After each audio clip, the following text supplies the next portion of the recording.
affection or ill will.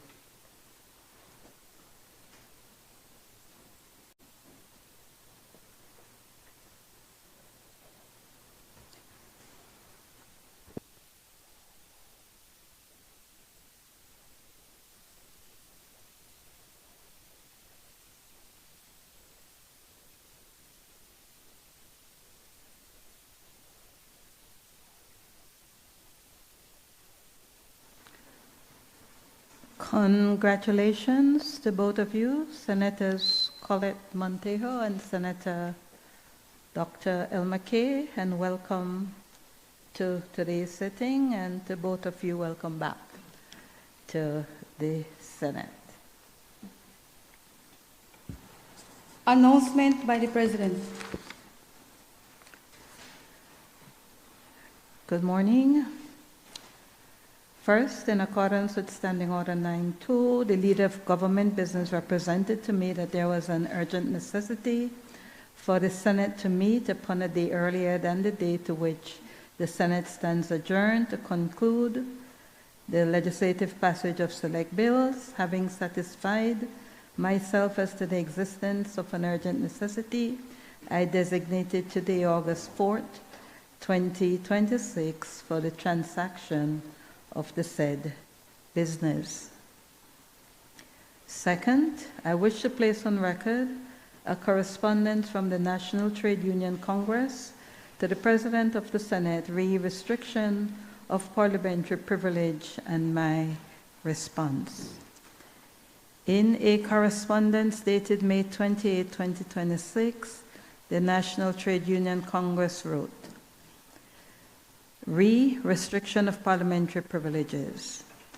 The National Trade Union Congress of Belize writes to formally protest your intervention during Senator Dennison's contribution to the debate on the Motor Vehicles and Road Traffic Amendment Bill 2026 on Tuesday, 28 April 2026, and more particularly your State of Defiance and Standing Order 8.4 to restrict the content of his speech in the Senate. The nature of Senator Dennison's remarks.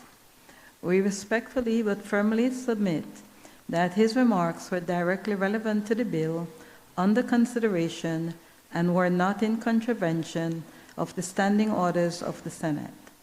Your interruption of his contribution violated senatorial parliamentary privilege in discussing a definite matter of urgent public importance and addressing the practical realities of the enforcement of the Motor Vehicles and Road Traffic Act. We emphasize that there are constitutional implications of expanded enforcement powers of granting to public officers. The examples he provided were factual illustrations intended to help the people of Belize understand the real-world operation and consequences of the proposed legislation. These included documented instances where law enforcement officers detained motorists beyond statutory authority and where internal legal advice was ignored. Such examples are directly relevant to the amendment bill and fall squarely within the protected scope of parliamentary debate privileges. That opportunity to inform fellow Belizeans on these salient matters was denied. Parliamentary privilege, constitutional foundation. Parliamentary privilege is not a ceremonial indulgence granted to legislators. It is among the oldest constitutional safeguards inherited from the Westminster tradition and developed through centuries of constitutional struggle against executive overreach. Its genesis lies in the historic contest between Crown and Parliament, particularly in the 17th century England, where members of Parliament were imprisoned, prosecuted, and intimidated by the Crown for statements made in legislative proceedings. The eventual recognition of freedom of speech in Parliament, enshrined in Article 9 of the English Bill of Rights, 1689, established the foundational constitutional principle that debates and proceedings in Parliament ought not to be impeached or questioned in any court or place out of Parliament. Under Section 62 of the Constitution of Belize, the Senate possesses such privileges as are necessary for the exercise of its functions. These include freedom of speech and debate as recognized in Commonwealth parliamentary law and affirmed by the Senate's own practices. That privilege exists not for the personal comfort of parliamentarians but for the protection of democracy itself. Legislators must be free to expose corruption, maladministration, abuse of authority, and institutional failures without fear or suppression or intimidation. A legislature that cannot speak candidly about the conduct of state officials ceases to function as an effective check on executive power. The improper use of Standing Order 84. Modern constitutional jurisprudence throughout the Commonwealth has consistently recognized that parliamentary privileges occupies a constitutionally protected sphere essential to the separation of powers. While constitutional rights and privileges must coexist harmoniously, courts across Commonwealth jurisdictions have repeatedly affirmed that freedom of speech in Parliament is indispensable to democratic accountability. Attempts by presiding officers to improperly curtail debate on matters of public administration undermine not only individual senators, but also the institutional and constitutionally protected independence of Parliament itself. It is therefore a matter of serious concern that during debate on legislation directly concerning law enforcement powers and public administration, the presiding officer intervened to prohibit discussion of real examples of abuse, misconduct, and constitutional misunderstanding by public officers. The Senate cannot meaningfully scrutinize legislation while simultaneously being prohibited from discussing the realities of its implication. Standing Order 84 empowers the President to enforce order and relevance, but does not authorize substantive censorship of constitutionally protected speech. By contrast, Standing Order 36 provides specific procedures for limiting debate which were not followed. Our requests, accordingly, we request 1, an immediate and unequivocal apology for the improper restriction of parliamentary privileges during the debate on the Motor Vehicles and Road Traffic Amendment Bill 2026 on Tuesday, 28 April 26. 2, a formal ruling or minute entered into the Senate's records and reflected in the Hansard, acknowledging that reliance on Standing Order 84 in this context was improper. And 3, formal acknowledgement that Standing Order 84 cannot be used to circumvent or expand upon the specific limitations and procedures contained in Standing Order 36. Conclusion: the independence of Parliament depends upon the vigilant protection of parliamentary privilege. Presiding officers are guardians of that privilege. It is our sincere hope that this matter can be corrected promptly and appropriately in keeping with the constitutionally protected independence and integrity of the Senate within Belize democracy. We remain available to meet with you to discuss this matter further in keeping with the dignity and independence of this Senate. And it was signed by one Timothy Dummy, General Secretary, National Trade Union Congress of Belize. A response dated July 7, 2026 was sent to the National Trade Union Congress of Belize. Restriction of parliamentary privileges.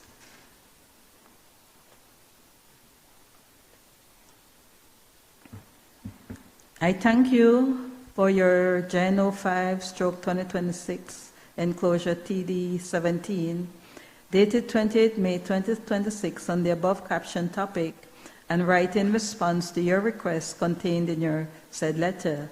These are: 1, an immediate and unequivocal apology for the improper restriction of parliamentary privileges during the debate on the Motor Vehicles and Road Traffic Amendment Bill 2026 on Tuesday, 28 April 2026. 2, a formal ruling or minute entered into the Senate's records and reflected in the Hansard, acknowledging that reliance on Standing Order 84 in this context was improper. And 3, formal acknowledgement that Standing Order 84 cannot be used to circumvent or expand upon the specific limitations and procedures contained in Standing Order 36. As I understand it, these requests stem from what the National Trade Union Congress of Belize perceives as as presiding officer's, intervention of Senator Glenfield Dennison's contribution to the debate on the Motor Vehicles and Road Traffic Amendment Bill 2026 on Tuesday, 28 April 26, and specifically the reliance on Standing Order 84 to restrict the content of his speech in the Senate. As Senator Dennison is a constitutional representative of the NTUCB in the Upper House, I therefore appreciate and understand why the Congress, feeling aggrieved about a decision concerning its representative, would pen a correspondence to me as a presiding officer. However, I must state straight away that the request is misplaced. In this regard, it is important to clarify how the work of the Upper House, including debates, is regulated and governed. As you are aware, the Senate, as the Upper House of the National Assembly, is part of one of the arms of government. Its functions, powers, privileges, and immunities are governed by the Constitution of Belize, standing orders or rules of that House, and practices and conventions which are set out and explained in text, such as Erskine May parliamentary practice. The significance of this is that as a presiding officer of the Upper House, I look to these as guides and aids in making a determination when exercising any functions and powers. Decisions are also made based on precedents, that is, previous decisions of previous presiding officers on the same issue. As such, as presiding officer, I look to guidance of the parliamentary officers of the National Assembly, and in particularly the Clerk of the National Assembly. It is also important to remind what are the primary functions of a presiding officer. These are to maintain discipline and order in the House. Significantly, decisions made by a presiding officer at a particular sitting are final once that sitting has been adjourned. In this respect, and having regard to the aforementioned guides and aids on the exercise of a presiding officer's powers and function, I need to state that it has never been the practice or procedure that the presiding officer would respond to requests of the nature made by non-members. In short, the requests and matters raised are things that the member would have had to raise at that sitting or the next sitting of the Upper House. A sitting of the Upper House was the forum for these matters to have been raised. Notwithstanding the foregoing, and as a matter of courtesy, in full confidence as to the correctness of my ruling, and in the interest of transparency and ensuring that the parliamentary record fully reflects the basis upon which that ruling was made, and because your letter contains inaccuracies and mischaracterizations of what transpired at the sitting, I have elected to provide this response. I state here clearly, however, that as a presiding officer, I am not attempting to create a precedent, and my response should not be viewed as a precedent. In responding to your request, I provide the following contextual information within the headings of the architecture of your correspondence. The nature of Senator Dennison's remark. The record will reflect that Senator Dennison was afforded ample opportunity and considerable latitude to provide contextual information during his intervention on the bill that was under consideration.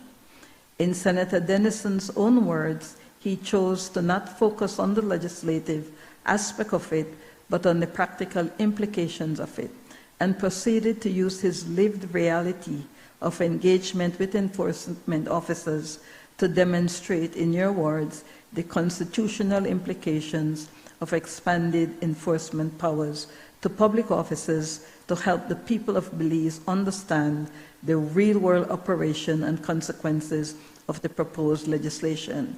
For the record, Senator Denson, upon rising to make his intervention, expressed support for the said bill. 3. While his intervention did not speak to the bill directly, that is, he made no reference to the clauses of the said bill, I was satisfied that his intervention had contextual relevance and as such complied with Standing Order 36-1, subject to the provisions of this Standing Order.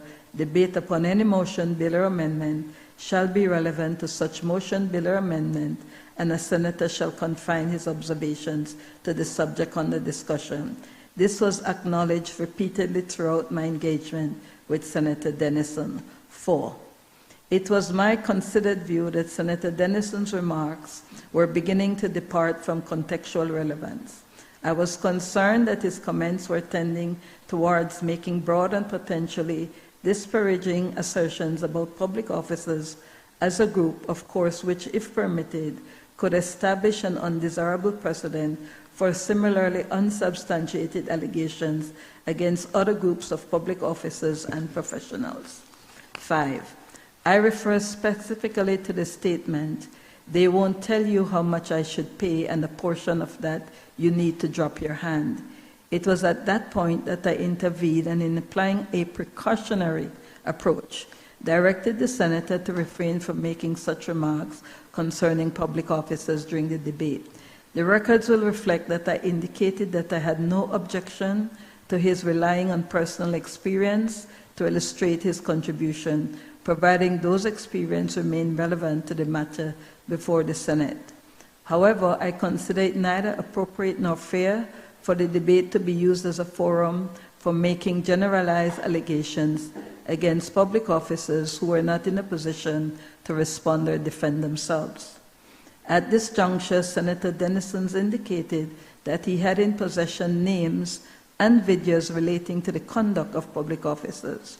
This further reinforced my decision to apply a precautionary approach and again reiterated my request to direct the debate to the bill then under consideration. In the circumstances, I could not permit public officers to be identified on the floor of the Senate, generally or individually, in the absence of any opportunity for them to be heard or to respond consistent with the principles of natural justice and procedural fairness. As I indicated when I delivered my ruling, concerns regarding the conduct or performance of public officers are more appropriately addressed through the Public Service, which has established constitutional, statutory, and administrative mechanisms governing its operations rather than through debate on a bill before the Senate.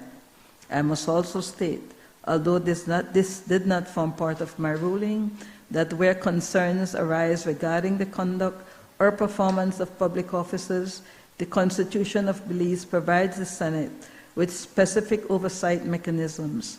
In this regard, Section 61A, subsection 2G, empowers the Senate to require the attendance before it of any chief executive officer in a government ministry in respect of any matter within that officer's knowledge by virtue of his or her office or relating to that office and the due execution of his or her duties. Further, Section 61(2)H empowers the Senate to require the attendance before any committee of the Senate of any minister of government. These constitutional provisions provide the appropriate parliamentary avenues through which matters concerning the conduct and administration of public officers may be examined and evidence validated where the Senate considered it necessary to do so. I now turn to the second matter of your letter, that is parliamentary privileges, constitutional foundation. 10. I share your position that freedom of speech in parliamentary debate has its moorings in constitutional doctrines, the primary one being the Constitution of Belize, Chapter 4 of the Laws of Belize, and in force on 7 November 2022. However, it is a two-pronged application. 11. You make reference to Section 62 of the Constitution to make your case on this aspect. As a note, Section 62 of the said law speaks to qualifications for appointment as a senator. 12.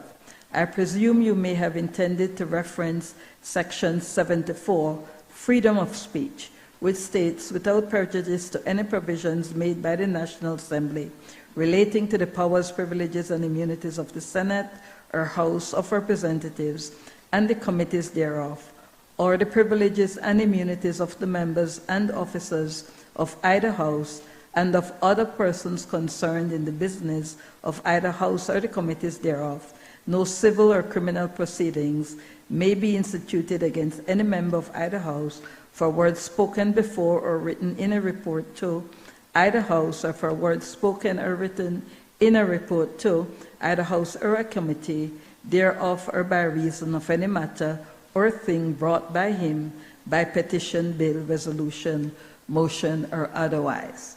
13. It is equally important to refer to Section 70, subsection 1. Subject to the provisions of the Constitution, each House may make, amend, or revoke standing orders for the regulation and orderly conduct of its own proceedings and the dispatch of business and the passing, instituting, and numbering of bills and the presentation of the same to the Governor General for assent. You rightly advance the position that legislation must be free to expose corruption, maladministration, abuse of authority, and institutional failures without fear of suppression or intimidation. A legislation that cannot speak candidly about the conduct of state officials ceases to function as an effective check or executive power, end quote.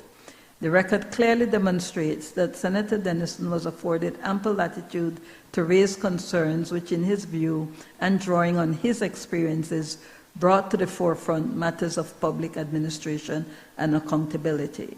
However, it is equally important for you to recognize that the privilege of freedom of speech in Parliament carries with it a corresponding responsibility to exercise that privilege with restraint, fairness, and due regard for the rights and reputations of others.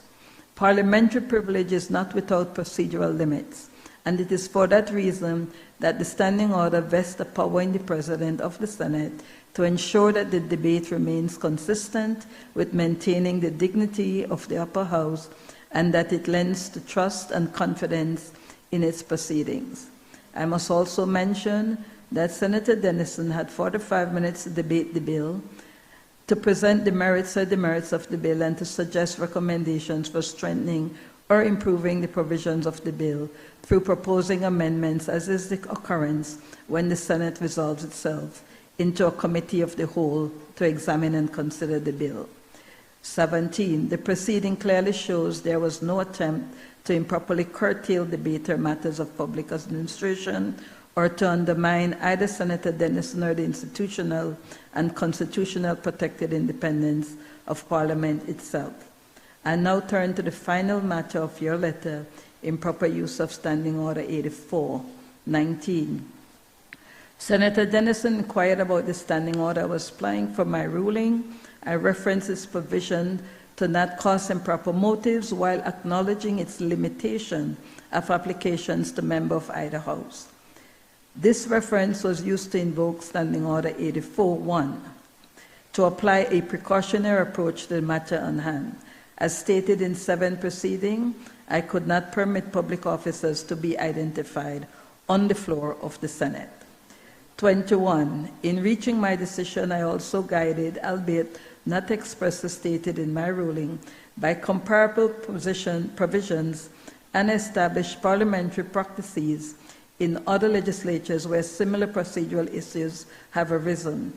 While such authorities are not binding on the Senate, they are persuasive in informing the exercise of the President's discretion where our standing orders are silent and require interpretation. An example of this is contained in the standing orders of the Senate of Trinidad and Tobago, where Standing Order 17, broadcasting an opportunity to respond, subsection 2, which states a person not being a senator who has been referred to in the Senate by name or in such a way as to be readily identifiable may make a submission to the President in writing, claiming that as a result of the reference to have been adversely affected in reputation, or claiming injury to occupation, trade, or office, B, submitting a response to the reference, and C, requesting that it be incorporated in the parliamentary record. My use, 23, my use of Standing Order 84-1 was neither intended nor applied to circumvent or expand upon the specific provisions and procedures set out in Standing Order 36.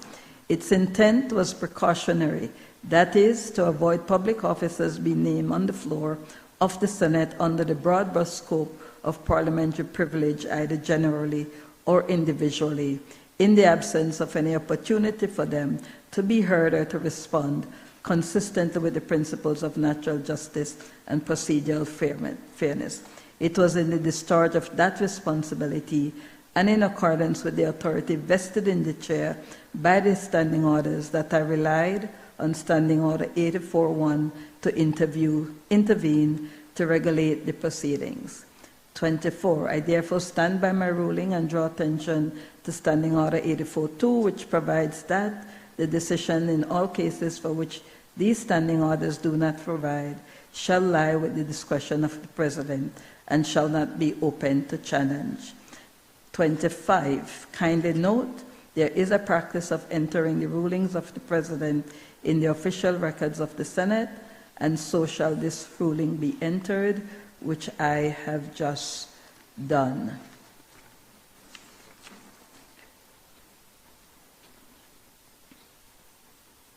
Clerk?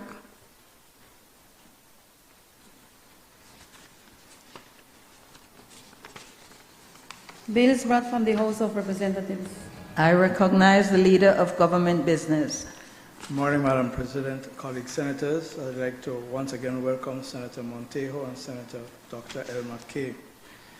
Madam President, I rise to take charge of the Caribbean Community Free Movement and Contingent Rights Bill 2026, and we will, with your leave, defer the National Health Insurance Authority Bill 2026 to a further date. Madam President will be aware that this bill is subject to consideration by senators and in consultation with the requisite experts.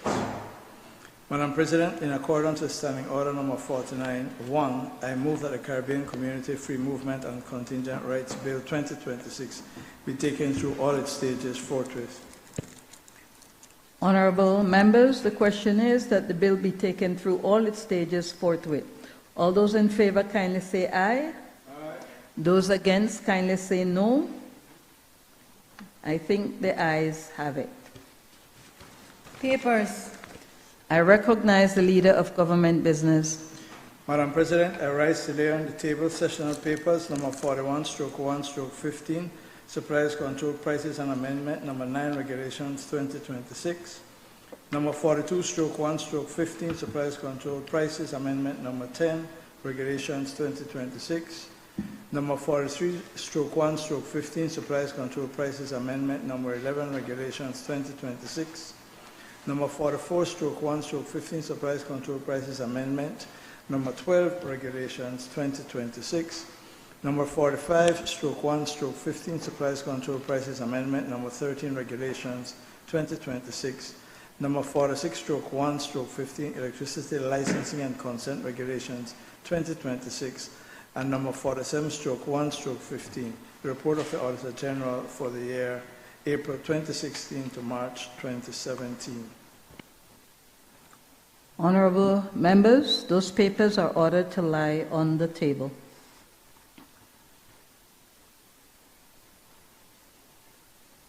Presentation of report from Select Committee. I recognize Senator Roselle Arana on behalf of Senator Janelle Chinona.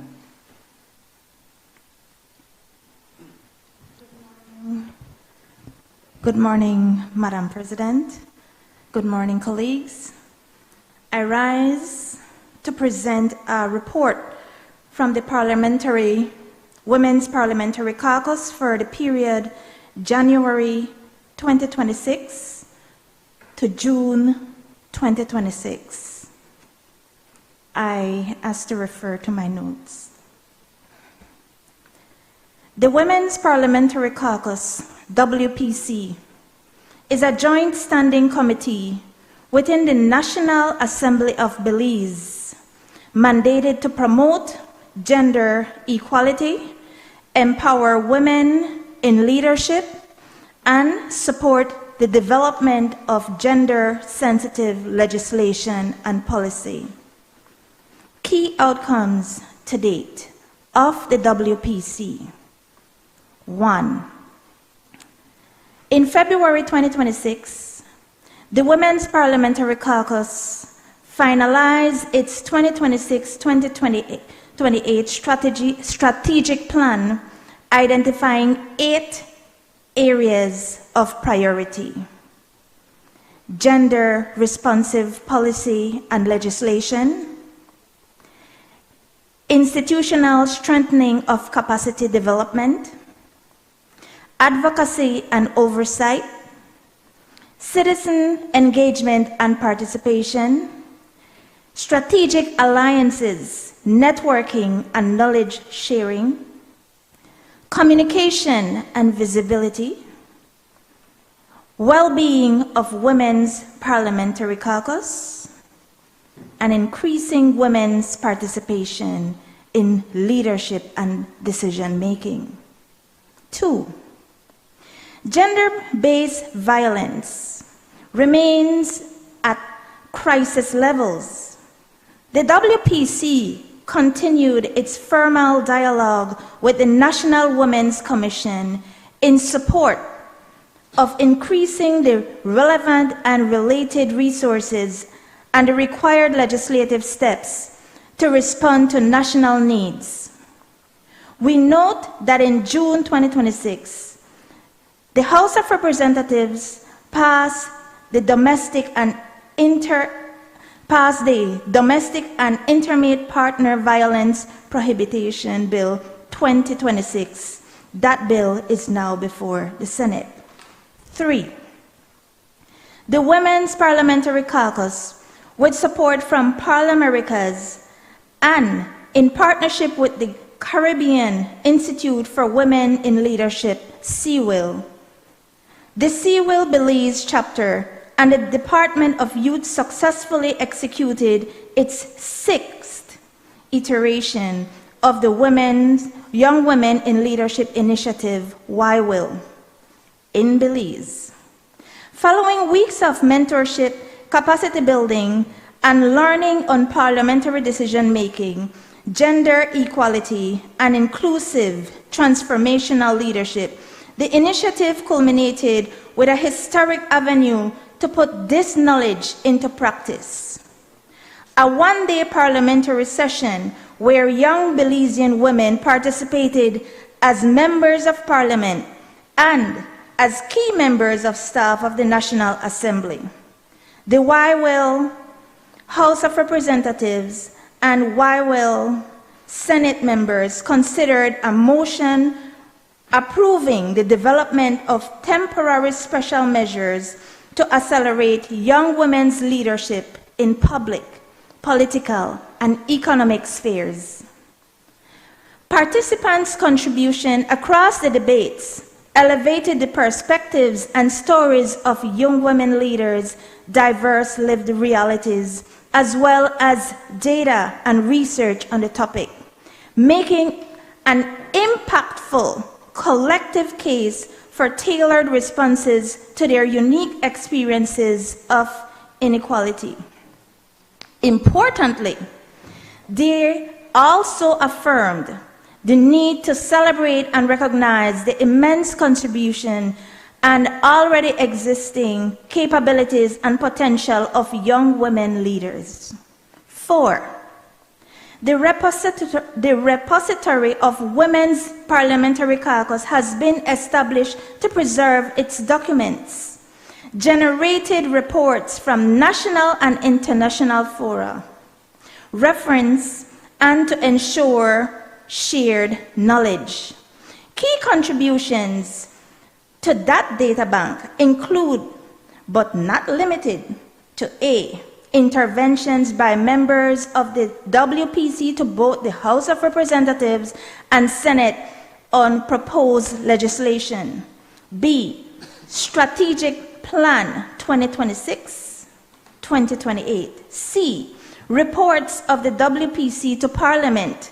D, the report of the YWIL initiative, inclusive of the 31 contributions to the participants during the mock parliamentary session. E. Prime Minister Honorable Briceño. Statement on women in leadership. F. Trip reports unprepared by WPC on gender-related meetings at national and international fora. 5. The WPC sent a note of congratulations to the Bahamian Parliament in response to the new historic milestone following election results in which women hold 9 out of 41 seats in Parliament, representing nearly 22% of legislators. For context, in Belize, there are currently 4 women in the Senate, 3 in the House of Representatives, and 2 women presiding officers. Women, therefore, account for just under 20% of the members of the National Assembly. Belize is well off the mark from achieving this critical mass of 30% outlined in the Beijing Platform for Action. That such is the case for most of the Caribbean region underscores the collective action urgently required. The Bahamian results suggest progress is possible. 6. This report also note the role of members of the WPC on international bodies, and we have 4 in Belize. Honorable Senator Brittany Galvez is Vice President for Central America of the Parlamerica's Parliamentary Network for Gender Equality. Honorable Senator Janelle Chanona is a member of the Executive Committee of Parliamentarians for Global Action. Madam President, Honorable Carolyn Trench Sandiford is a member of the Board of Directors of Parliamericas. And Honorable Speaker Woods is chair of the Commonwealth Parliamentary Association, CPA, Small Branches Network. Honorable members, let's give these honorable women a round of applause.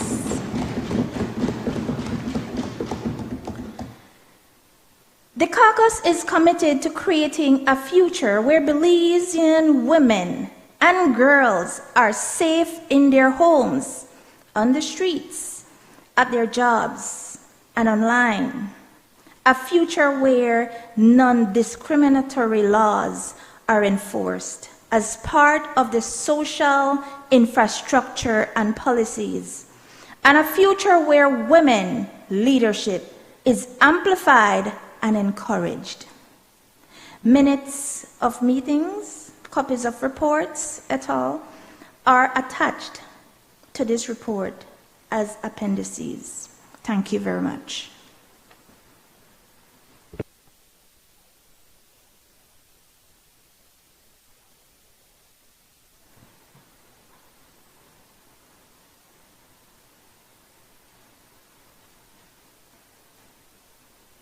Honorable members, that report is ordered to lie on the table. Motions relating to the business or sittings of the Senate. I recognize the leader of government business. Madam President, I move that at its rising today, the Senate adjourn to a date to be fixed by the President. Honorable members, the question is that at its rising today, the Senate adjourn to a date to be fixed by the President. All those in favor kindly say aye. Aye. Those against kindly say no. Think the ayes have it. Public business, government business, bills for second reading. I recognize the Leader of Government Business.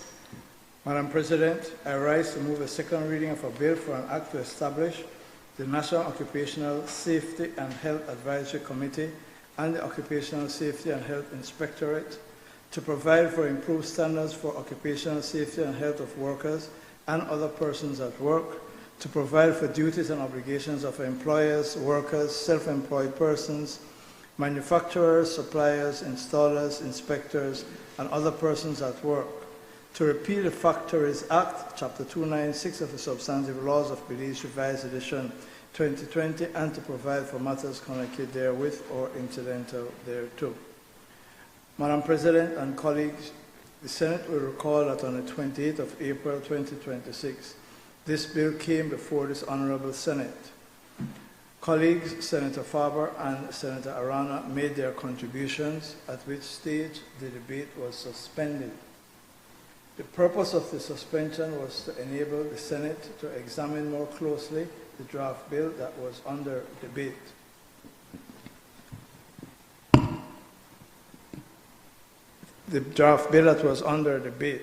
So that we could have the assistance of the experts from the Ministry of Labor. Madam President, 2 sessions were held on the 6th of May 2026 and on the 15th of July 2026. The bill has been subject to very close and detailed examination, interpretation, and it is now the subject of more than 24 amendments. After that examination, the amendments were drafted by the Office of the Honorable the Attorney General, and the amendments have been placed before senators. All have been circulated to senators. We now continue this debate, Madam President, and it is to be done on the basis that the amendments which were discussed and approved in our information sessions will be moved in the Committee of the Whole. It is our hope that with these amendments, the bill is more satisfactory to members of the Senate and that it will enjoy even stronger support in the Senate. Thank you, Madam President.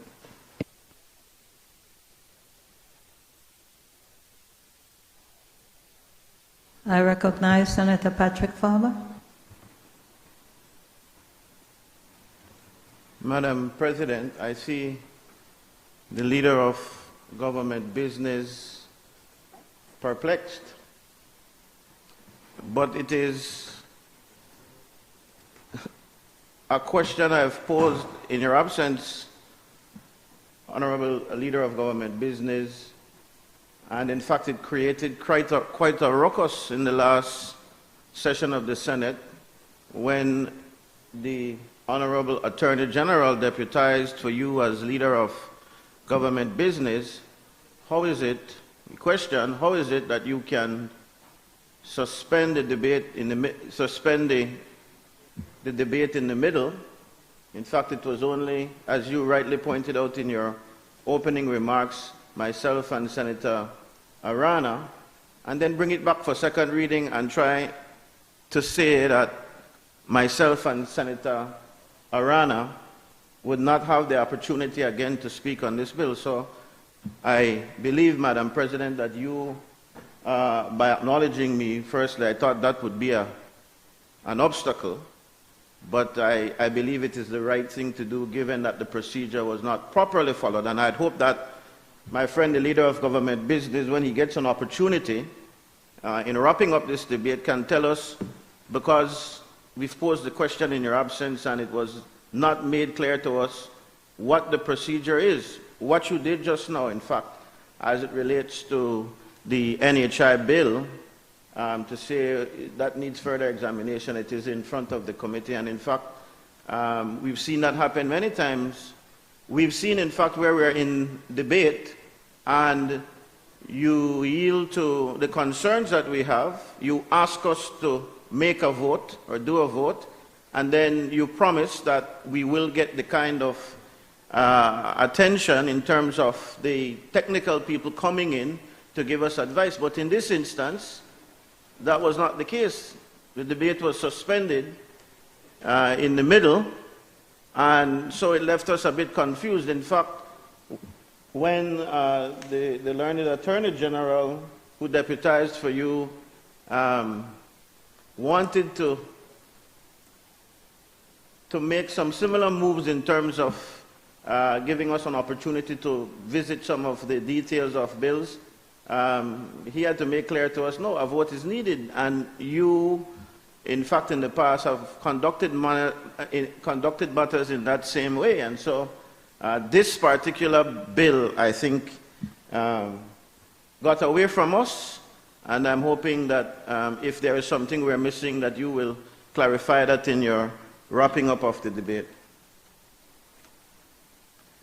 Let me try to do this without raining on the parade, though, Leader of Government Business, because I will give the government credit for attempting to listen to the concerns of senators as it relates to the concerns that we've had on this OSH bill.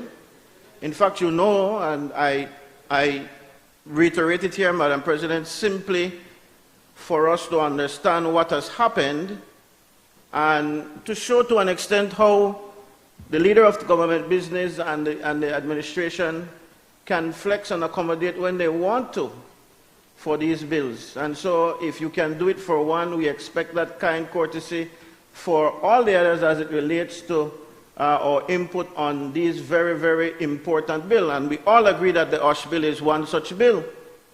This bill came to us, Madam President, from the House of Representatives, and there were lots of issues. And I think the government recognized that right away, that this is not one of those bills that could be rammed through, especially, Madam President, here in the Senate, because it was rammed through in the House of Representatives, or maybe not, because I am reminded that this may have been, or that may have been a meeting where the opposition, in protest to something else, neglected to attend the meeting. And as a result, the proper debate, if you will, on the issues of the bill were not put in the House. So it was passed through without much input from anybody else other than the government. But by the time it reached the Senate, Madam President, it had been long recognized that there were many issues, and in fact it is not only the senators that sounded the alarm on this bill. There were others who sounded the alarm, and to the credit of the government, they yielded and they listened, but I will show you how that went wrong at certain points, and I'm raising it simply because I would hope that the kind of mistakes that were made can simply not or will not happen again. And I outlined the first one, I think, in terms of the second reading of the bill. We agreed when the debate was suspended that we would send this matter to committee and that we would invite the experts in.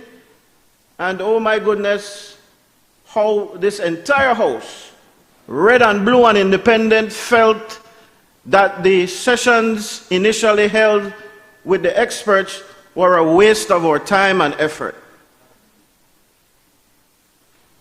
I noticed, yes, you're correct, Senator Dennis, and I don't remember the names that I would call them, in support of your position, sir, that this Honorable Senate has the right to name any, that's why we have immunity. So the amount of hogwash in that response just now was absolutely amazing to me. You can't call the name of public servant. If I would remember, I would call their names, but I'll be kind, since I've made that point already, that it was hogwash, the response that was given to your union, sir. Those public servants who came in that first session, Madam President, were inadequate. In fact, they admitted that to us when they came here. We sat here 3 hours for them to tell us all that you have recommended. We can't tell you anything, and we just want to sit down here and listen. We can't give you any kind of expert testimony because the minister is out of the country. Which hammers home, Madam President, one of the points that I made in my presentation in the first round, and I will hammer again in a minute, that there is no independence. The people who will, imagine the ministry officials who will run with the Ash bill and put the law into effect at all its stages, the inspectorate and everything, Madam President, those people sat before us and told us that, hey, we can't answer, no, we don't know. We have no authority to answer you. And wasted 3 hours of time in here. To add insult to injury, Madam President, when we suspended, you and your wisdom suspended it to see when you saw that in fact we weren't going anywhere and promised us another session, the same people wrote to say, listen, we will not be in a position to answer even then. I don't know if the minister never come back yet from vacation, how long that vacation was, what instructions and guidance they needed, but that was the reality. And to us, because I have consulted and discussed this matter with other senators, in fact I've raised it, and everybody who is concerned, I would want to say, if it's not the case, they will correct me, that even the members of the government side felt insulted by those public servants saying to us, listen, nobody call the meeting because nothing will happen because we got no answers for you guys. But, again, to the credit of the government, and I don't know if it was you, my friend, the leader of the opposition, of government business, maybe I'm being prophetic when that's the case. You won't stay around if that is the case, no? I meant in the Senate, man. A position you've held before. I know you're not going in no electoral politics. I'm certain of that. If that ever happens... Then the heavens fall. But we saw that it came back. And that was exactly what needed to have happened. And I will tell you, I did not have the luxury, because it seems to have been a luxury, to have attended that session that was held on July 15th, I think it was, where further consultation on this bill was done. It was called an information session, and colleagues were allowed to further state their concerns. In fact, to be fair to the chair, when the clerk, the chair and the clerk, when the second session that was promised to us was cancelled, an indication was made that we could write in our concerns, which is not the same as having the technical people sitting here and being able to answer our questions and concerns, but they did say, you could write in. So when the luxury came of having the July 15th information session, I think colleagues of all persuasions welcomed the opportunity. But Madam President, this is where I'm sorry I have to rain on the parade. I believe they gave us a list of proposed amendments, but what I'm seeing for the first time this morning, I don't know if other members got it, is this matrix. Come on, man, we have to be serious. This is a very fine print matrix going through all the concerns. I'm not sure if it was only from the July 15th meeting or it included the previous meeting that was held, when was it, in May or whenever? But what this matrix does, Madam President, is go line by line for all the concerns, all the points made by members of this Honorable Senate. And it tells you why the matter was not accepted, if you will, for a recommendation for change by the technical people. But this does us no good this morning. Who is going to be able to do this unless you have super strength? And again, the effort that has been made, and I give the government credit, but I say, when you do this kind of nonsense, you throw away all that good currency that you've gained up, that you've earned in terms of trying to make sure that we're doing the right thing. And for those who are missing it, yes, you gave us the proposed amendments. You said that there were how many? 24 or so? But look at how many more changes were being proposed. I can't even tell you which ones are accepted or not accepted. How is it that we are expected, Madam President, to come here and to participate in this debate and to speak about what our concerns were when we don't even know which ones? What concerns that we had, either from the first session, either from, if anybody had written in, either from the July 15th meeting. So if you did not support something, the government did not support something that was discussed, then how would we have known without having this document? And please, for goodness sake, do not tell us that this was just developed. So it speaks, Madam President, to the intention of the government again to confuse, to try to push things. And I understand, you know, because the leader of government business in his opening remarks for this bill, I remember some time ago, made the point of how many years this bill has been on the table for passage through two administrations, or both parties in administration. So don't get us wrong. Like the government, and I'm sure that I can speak for all the laborers of this country, even though I'm not the labor senator, and Senator Dennison will get his say. But I can tell you, everybody is desperate to have this piece of legislation passed.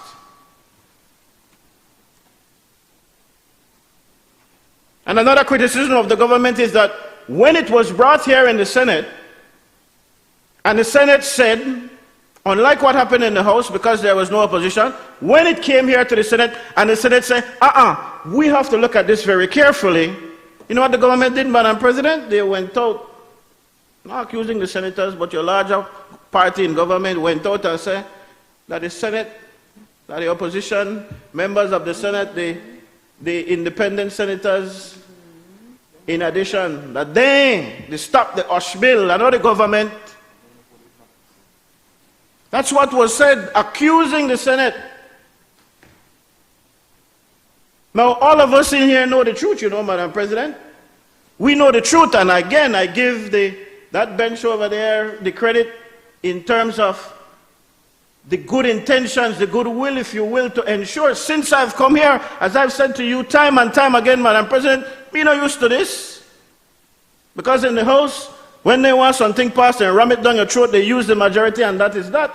But the configuration of this Senate allows for things to happen differently, and thank God for the vision of the UDP who created the makeup that is here today. Give credit where credit is due, but I don't like when you like talk and go back. Well, go back. Who did that? You remember? 2008, you know what? Go back all 13 years? Well, let's go back. You will have your you will have your chance to answer. You know, matter who make the law. You and I can have a discussion on that. But that was the makeup that the UDP put there for a reason, and that was why it was stopped. So, Madam President, I cry shame on any member of the government who told the workers of this country that it was the opposition and the independent senators who were stopping the bill, the very needed bill, the bill that has languished so many years from finally being passed.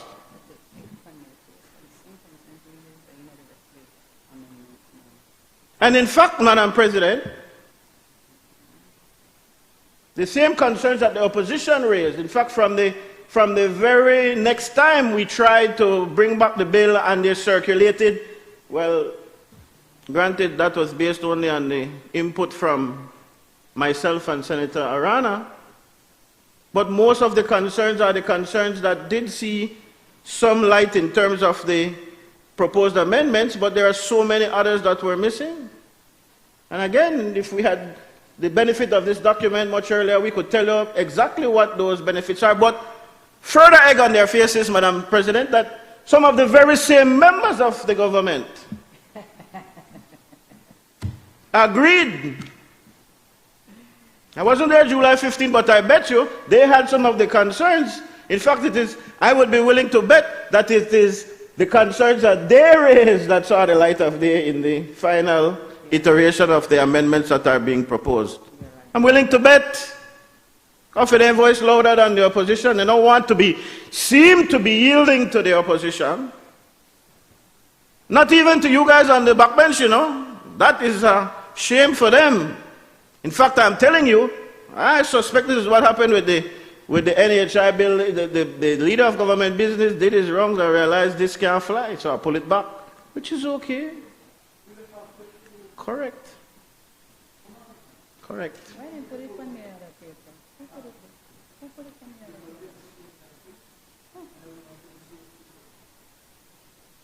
paper? And I will go with you. I will go with you. I'll meet you halfway on that one. But it is the practice. Yes, that's true.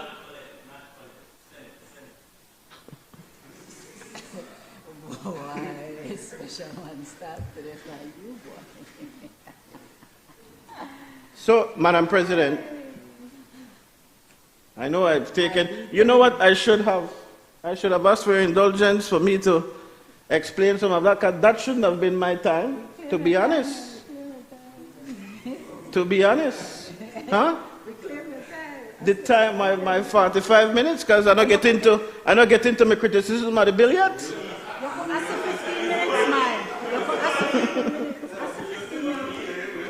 All I have raised to this point, what is it?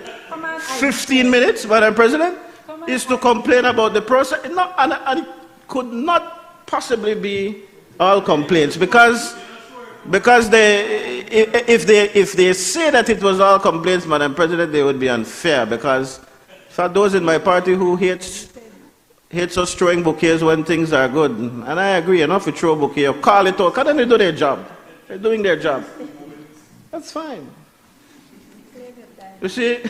Senators, just kindly be reminded of Standing Order 40, that a senator present in the Senate during a debate shall maintain silence while another senator is speaking. Senator Farber, please proceed. It is okay, because as I've now gotten to this point, I've had an opportunity to already share some of my concerns. So I want to take the 30 minutes that remains. I lost my document here.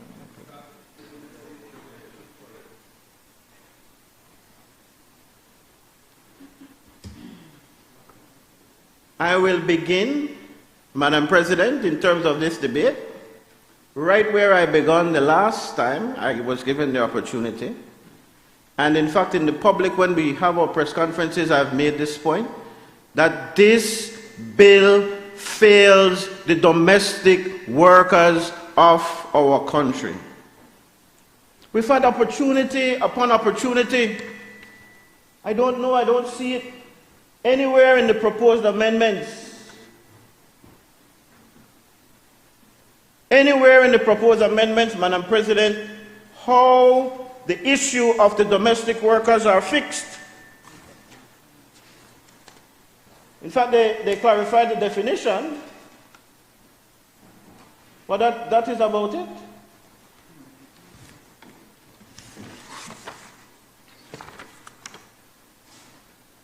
And we have questioned what is the motive for leaving out domestic workers in this bill. Why is it that they don't have the kind of coverage that all the other workers get? Clause 3 to the actual, so that's an amendment that they're proposing. Well, wonderful. But you see, that's the problem with not giving us the matrix. Madam President, I was going to wait. No, you still have to wait, because you have a point of order. Do you have a point of order? Senator Farber, You, I am asking you if you have a point of order. Senator Farber, Leader of Government Business. Leader of Government Yes. Business, do you have a point of order? yes, Can you my indicate what your colleague, point of my order is? colleague, Senator Farber, Madam President, can the Leader of Government Business tell us what his point of order is and which standing order he's standing on? If he can't, then I don't yield.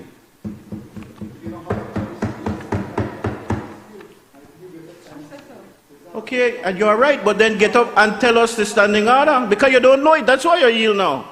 Senator Farber, the Leader of Government Business has sat down. I recommend that you Madam, proceed but he's with behaving the like debate.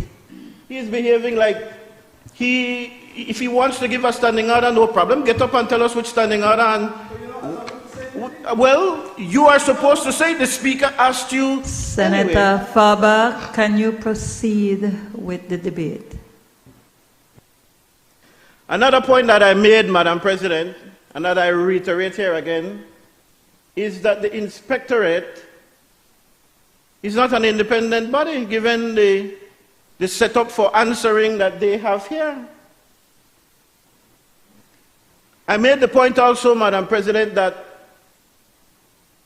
there was no money put into developing the Inspectorate. I asked the question to the technical experts that were here, how many inspectors were being trained already, and the answer to that was they will start when the bill passes.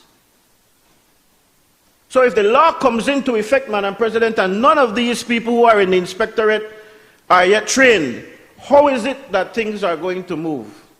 In fact, from the Cabinet White Paper, Madam President, what we understood to be the case was that the monies for the Inspectorate were to come from the daily budget, the regular budget of the ministry. A ministry which they will tell you already doesn't have the money, slashed to the bone. So you have to be joking. It has to be an indication, Madam President, that they are not serious about really putting into effect this piece of legislation and to have it function in the manner in which it should function, because you have no intention of really putting together that Inspectorate and have it function in the manner in which it should function. And if you disagree with my position, if you say that that's not the intention, that we will find the money with it, then it is a signal that you have no respect for our fiscal planning process. Your point that it took us so long to get to this point where we're passing this bill gave your government, your administration, not talk about the last one, talk about the one now, has given your administration 6 years to plan to implement the Ash bill. 6 years to plan to get the Inspectorate as it is being laid out in this bill, Madam President, ready. But then can't tell you nothing, even when the Prime Minister read the budget in March. I don't know where you are, my friend, but there is no budget for the Inspectorate. In fact, by their own Cabinet paper, which I think came in May or sometime, maybe before, maybe last year, because they have said, no, we will deal with it from the ministry's budget. And the CEO stood here and didn't contradict that whatsoever.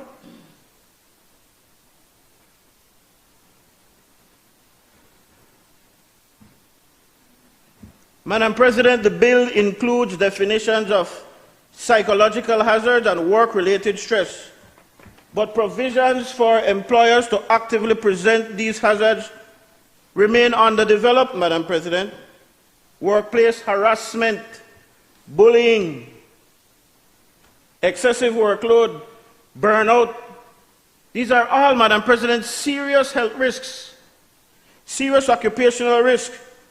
The evidence of this, Madam President, is overwhelming from international experiences, if you look at them, but also these issues lead to measurable harm. We can measure them: depression, anxiety, cardiac events, tragic cases, including suicide, Madam President. We recognize, Madam President, that all of these kinds of stresses are inherent to work. However, the bill must make clear that excessive workload, harassment, bullying, all of these things are not acceptable features of any workplace. The bill is silent when it comes to these things. We therefore propose amendments, Madam President, further amendments, because again, we talk about it. This is not the first time that we've raised these matters, but they are ignored. So we make the point, we hammer it home again. You know why we hammer it, Madam President? Because we want the Belizean people to know that we didn't leave any stones unturned. If we have another opportunity to nail it home, then raise it. We propose amendments requiring employers, Madam President, to conduct psychological risk assessment alongside the physical hazard assessments. Implement documented anti-harassment and anti-bullying policies with clear reporting mechanisms. Provide training to managers on psychological safety and conflict resolution. We propose as well, Madam Speaker, that the advisory committee develop specific codes of practice addressing workplace violence, harassment, and burnout prevention.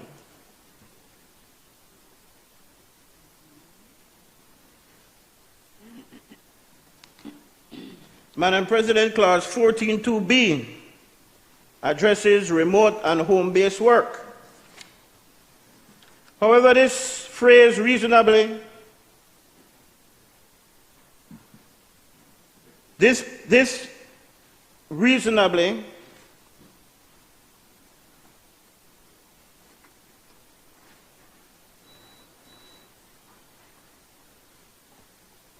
within the employer's influence or control remains a bit ambiguous, and I suppose that is why they have removed this portion, and I applaud that.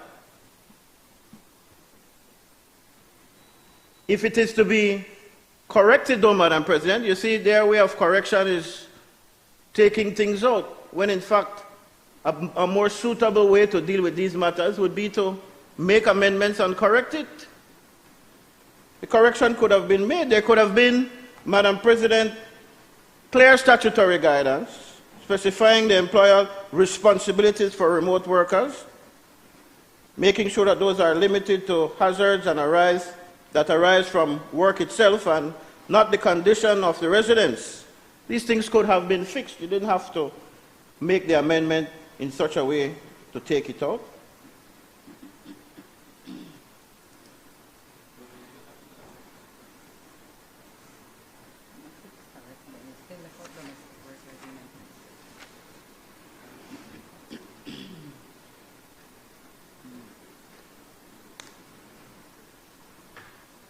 Madam President,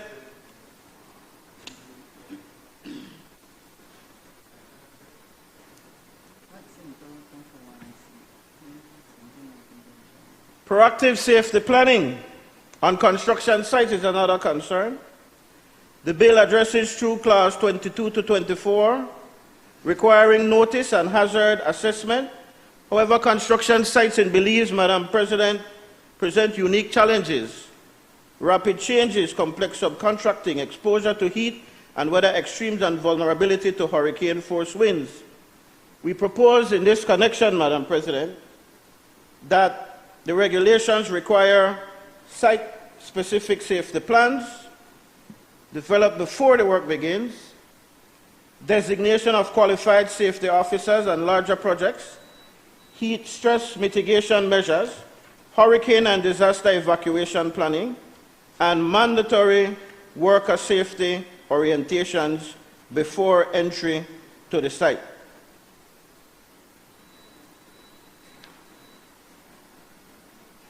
Clause 21.2b establishes that a worker, Madam President, commits a criminal offense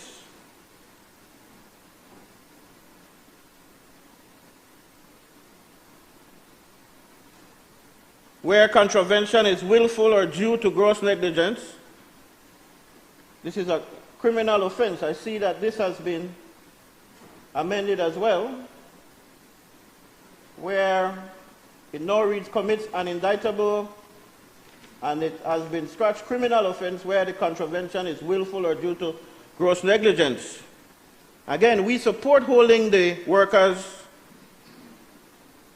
accountable for dangerous conduct. However, we must ensure that workers who make good faith mistakes are not criminally charged, and so this is a good amendment as far as we are concerned. We raised as well, Madam President, the proportionality in Clause 20.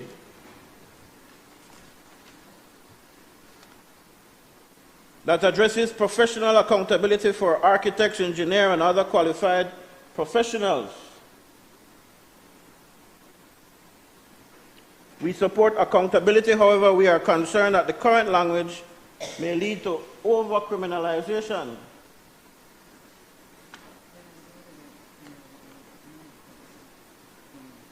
My colleague's quick perusal of the matrix shows that this is one of the concerns that was raised, and they did not agree with it, Madam President. The distinction between negligence, gross negligence, recklessness, and willful misconduct must be clear and statutory, Madam President. Professionals must know precisely what conduct crosses the line into criminal liability, and we propose, Madam President, some amendments in this regard. Again, as my colleague has shared here on the matrix, this was done already. If we had the privilege, I repeat, of seeing the matrix before, we would have known. In fact, I would be able to tell you then why it was turned down. Can you share with me, Senator Pitts, what is the reasoning they gave for turning it down? None, they just didn't like it. But let us make the proposed recommendations again, Madam President. We propose that amendments be made to define gross negligence and recklessness with statutory clarity. We propose, Madam President, that we provide for professional disciplinary processes coordinated with criminal processes. And we propose to ensure that penalties are proportionate and graduated, not automatically criminal for all contraventions of the regulations.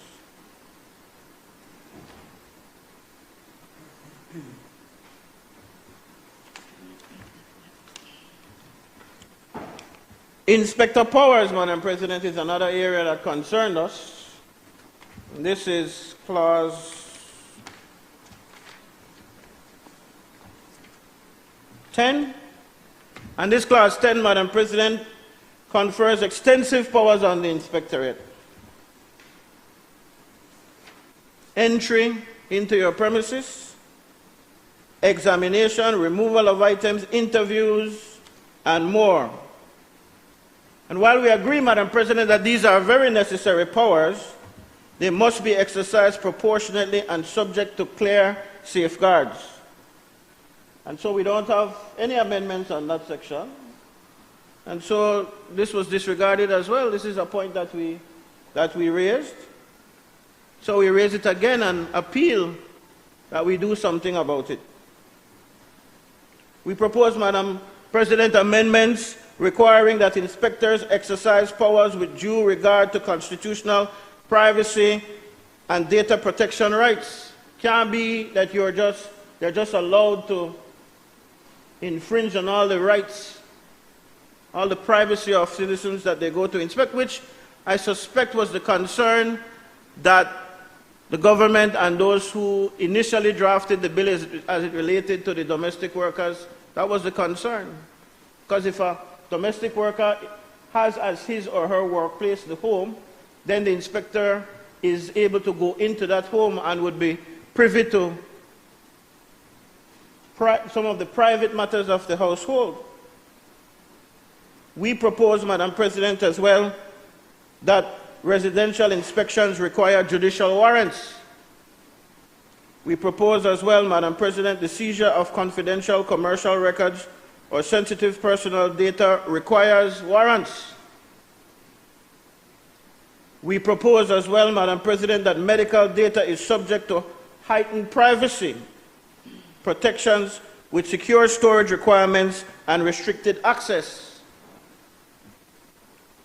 We propose, Madam President, clear procedures to exist for challenging inspector decisions and seeking return of seized items.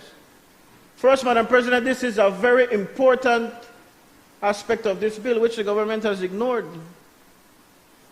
And I'll tell you why. It links back to our concerns that, in fact, this inspectorate is not as independent as those who put forward this bill would want you to believe. It is not. In fact, when the technical people came here, we saw a good sign of that. The chief inspector answers to who? The Labor Commissioner. The Labor Commissioner answers to who? The CEO of the ministry, and everybody knows that the CEO is answerable to the minister. Because, in fact, the way the public service is set up now, these CEOs, in fact, are politically appointed persons, loyal, in fact, in some instances, not even to the minister, but to the Prime Minister. So if an instruction comes down from the highest office in cabinet, the Prime Minister, to one of his CEOs who has control over the Labor Commissioner, who has control over the Chief Inspector, things can get out of hand. And without the proper safeguards, without the proper guardrails, Madam President, anything can happen. And Belize has a way. You can't talk about the public servants, but Belize has a way of having these things go wrong, especially when we don't have up the guardrails. They go wrong sometimes even with the guardrails up. But we should not be a party to not putting up the guardrails and then lamenting afterwards what could have been done. Madam President, the National Occupational Safety and Health Advisory Committee is crucial to the success of the legislation. But as it is currently constituted in the schedule, the committee lacks guaranteed worker and employer representation. Did they change that? The ILO Convention 155, Madam President, which informs the bill, emphasizes tripartite participation. And so, Madam President, we propose amendments ensuring equal representation of workers. Sure, my friend Senator Dennison will agree with that. Equal representation of employers, equal representation of the workers, equal representation of the government, but you know how this government does it.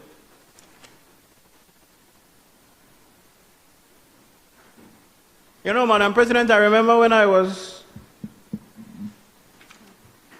subjected to the opposition bench in the first iteration of the Plan Belize government, 2020 in November. I think it was maybe a couple of months later that they had the first House meeting. And they had an extensive motion, Madam President, about good governance and all. In fact, that motion basically read out the entire Plan Belize manifesto. And they had the government, the Governor General come in and read the state speech, Madam President, which was written with the wording of Plan Belize. But a motion was brought in particular because the government was intent on making sure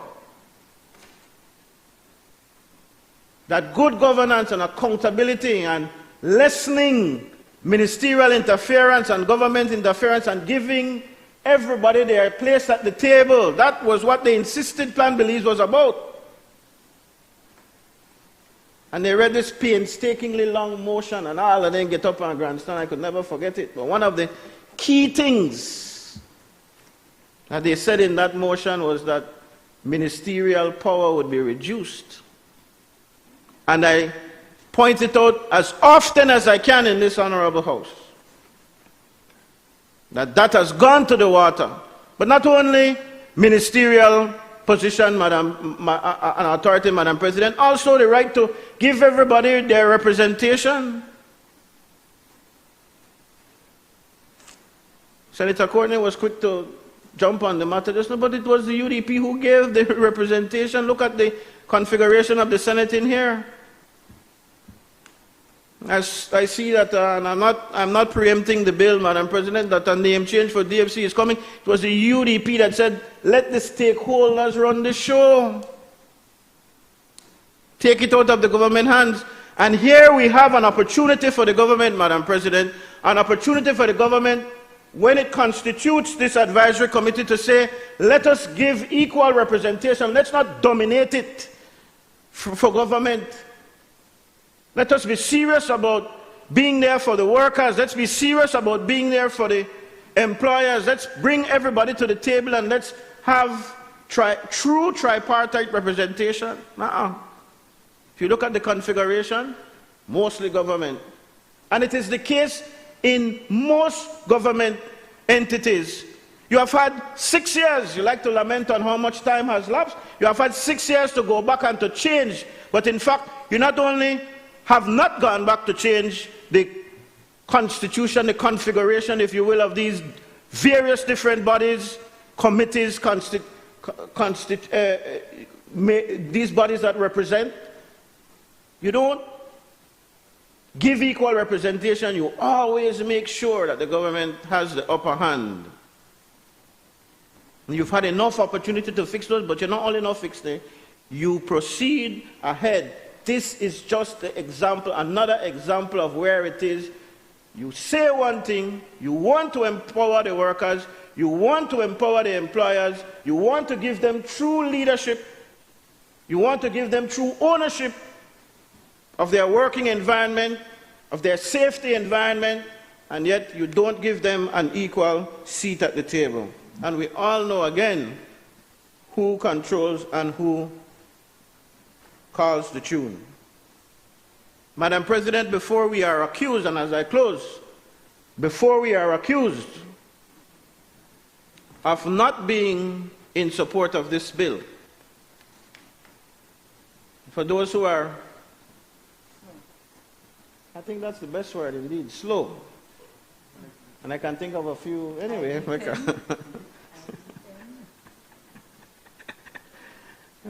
I'm not going there, Madam President, don't worry. I see you looking.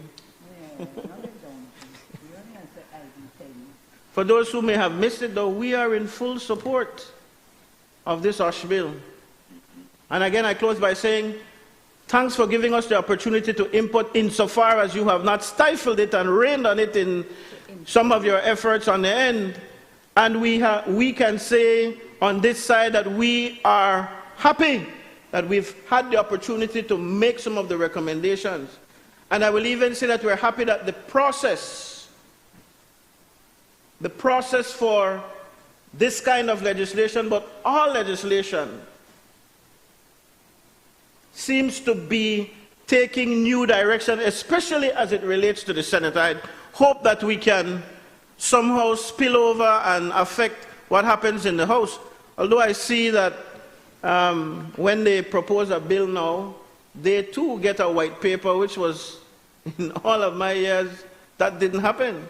The cabinet members knew what the white paper contained because it was a cabinet confidential paper, but whenever it came to the House, the opposition, the entire opposition was at a disadvantage.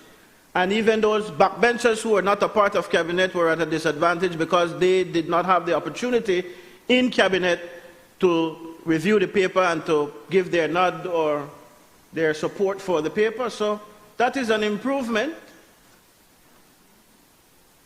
But we must see things all the way through. And again, there is no reason in my view. I'd hope that normally, my friend, you like that name, no? Being prophetic, man, you'll be right on this side shortly. The leader of the government business will get up and say, well, none of it his fault. And I believe that not your fault in this instance either. this document should have been sent.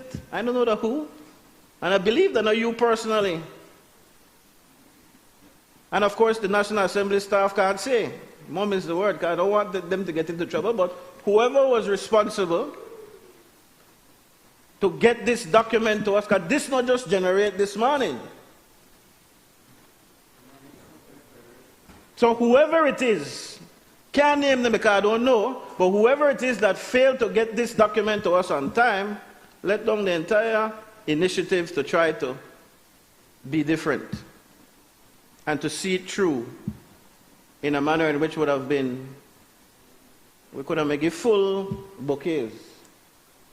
And I'm hoping that it is a situation that never repeats, but this has happened before, and we have asked, and they say, well, oversight, they never know. I could tell you what a leader of government business was saying when they get up. And I promise it not happen again, but guess what? It has happened again. And we're hoping, Madam President, that when he gets up and says it this time, that it is truly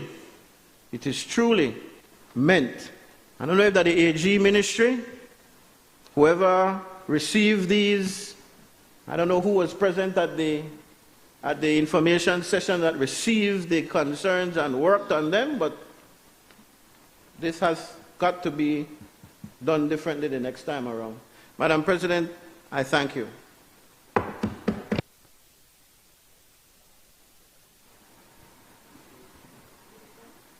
Government business. Madam President, I crave your indulgence. When this bill was first before the Senate, Madam President, there is a rule as to how you can speak. The leader of government business will have enough time. In fact, he gets to speak the most. He will get to wrap up the debate, and he will get to, you will get to speak again. Senator Faber, you have a point of order? Does he have one? I crave your indulgence, Madam President. When this bill first came before the Senate, Senator Faber made his intervention, Senator Arana made her intervention. I crossed the floor and spoke specifically to Senator Faber and Senator Pitts. I consulted with independent senators, and we agreed that we would suspend the debate. I therefore came to you, Madam President, and asked if you would permit us, as the standing orders provide, because there is no procedure for that. No procedure laid out. So I had to get the permission of Madam President, and she approved it. It is wrong, Senator Faber, to suggest that this was done by me. You agreed. Secondly, and more importantly, Madam President, it is an utter disgrace, and I repeat, a disgrace, that Senator Faber would stand up in this Senate, and when I attempted to correct what he was saying a while ago, he objected. Every single member of this Senate got the matrix that he's referring to by email on Friday. Every member of the Senate, see Mr. Grant there? I checked the email, and every single member received the matrix on Friday. Mr. Madam President. Senators, can we kindly refer back to our standing orders on the matter of remaining silent? All I will say at this stage is I would urge Senator Faber to check his email to see whether he received it on Friday and see what he will do thereafter.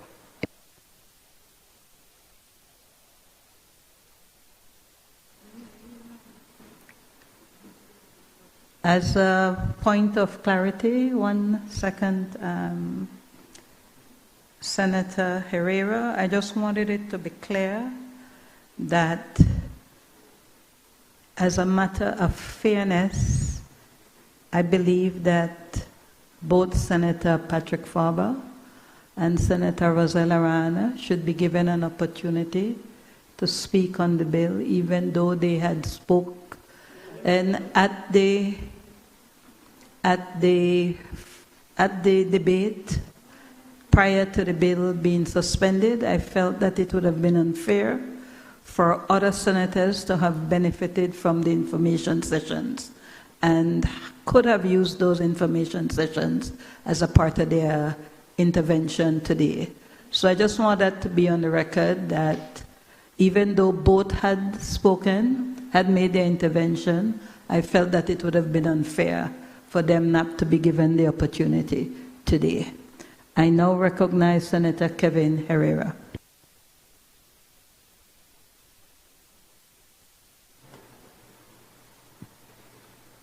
Thank you very much, Madam President. Madam President, I ask to refer to my notes for this presentation. I rise today to speak on the Occupational Safety and Health Bill 2026. Madam President, let me state clearly from the outset, the goal of establishing safe, healthy, and modern working conditions across Belize is one that I believe we all share.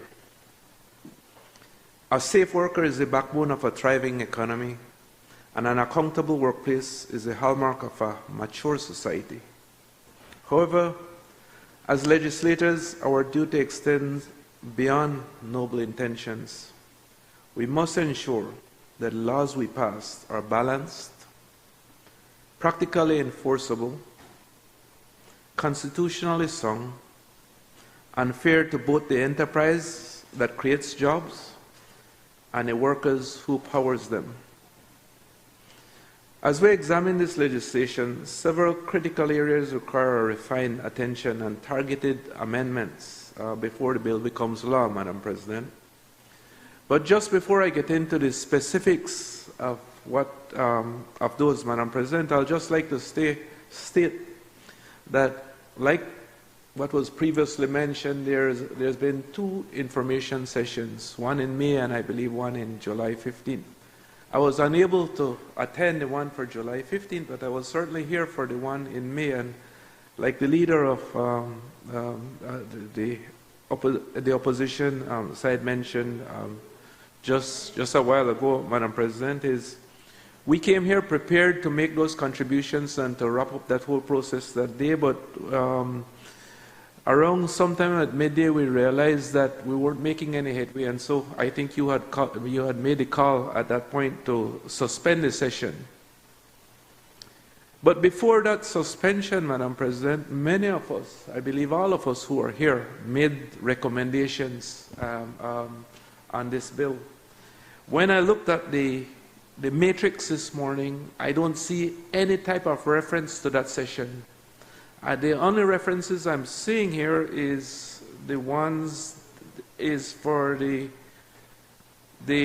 July 15th session, and in fact it states clearly there, information session held 15th of July 2026.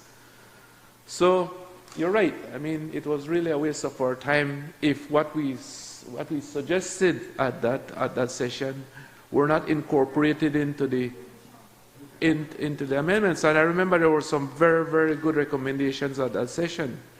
There wasn't any feedback from those who were here, but we certainly went into it in details, not completely because the session was suspended, but there were many, many great recommendations that were made. I remember Senator Pitts, Senator Chanona, Senator Glenn Dennison, and the government side, many senators, Senator Sparber, I remember, made many recommendations at that time. But again, I'm not seeing any of that reflected in the current matrix that is before us.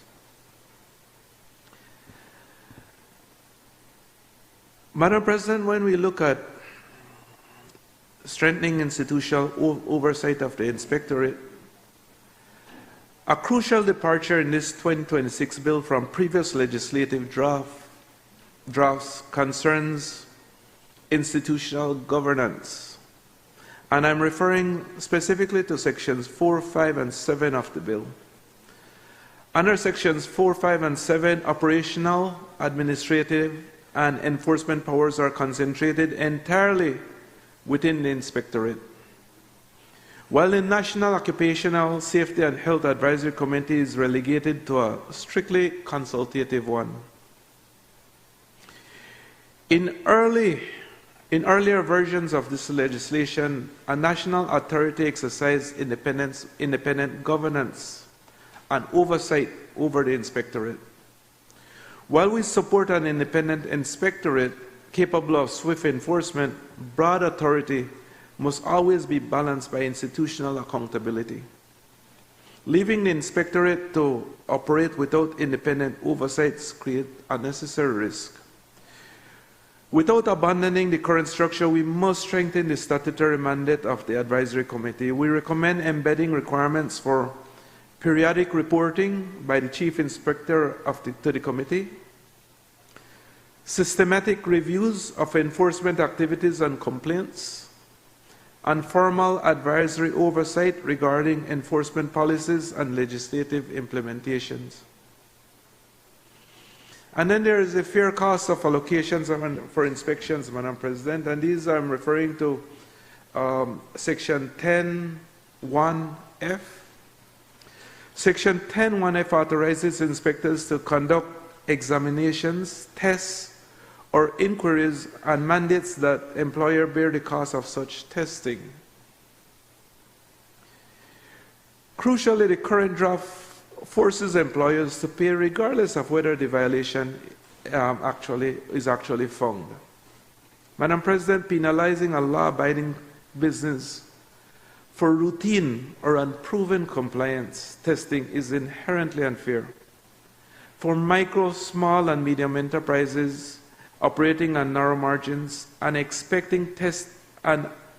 unexpected testing bill for a workplace that was fully compliant can cause significant financial distress. Monetary cost recovery should be limited to instances where a contravention of the Act is actually established, the employer's specific conduct necessitated the testing, or the employer has unreasonably failed to comply with statutory obligations. And then there's the procedural safeguards and timelines for appeals, Madam President, and these are sections 10 and 40. While Section 10 grants inspectors extensive powers ranging from entering premises to seizing equipment, we welcome the procedural safeguards introduced in Section 40, such as appeal mechanisms to the Chief Inspector, the Labor Complaints Tribunal, and the courts. However, a right to appeal without a timeline for resolution is a remedy in name only. As the bill stands, there are no statutory timeframes governing when the Chief Inspector or the Labor Complaints Tribunal must issue a decision. In the business world, Madam President, uncertainty is an operational sentence.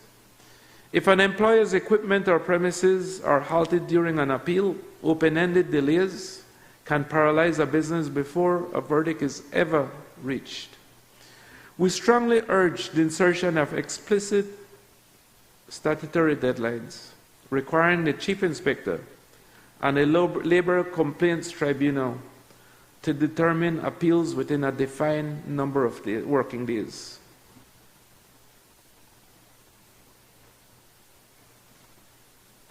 And then there are the post-employment confidentiality obligations, Madam President, and this would refer to Section 12 of the bill.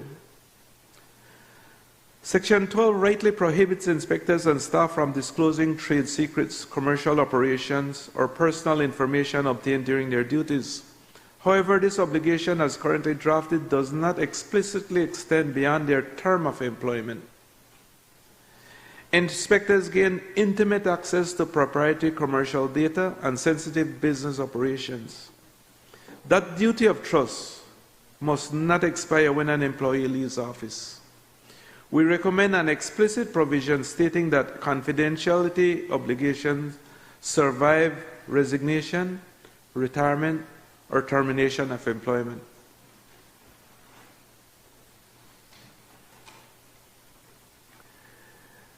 And then there's a proportionality in annual risk assessments, Madam President, and this refers to Section 25 of the bill.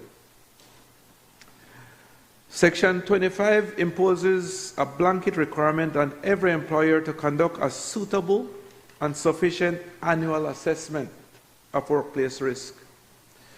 While risk management is essential, Madam President, applying a rigid, identical standard to a corner grocery store and an industrial processing plant creates an unreasonable administrative burden for small operators.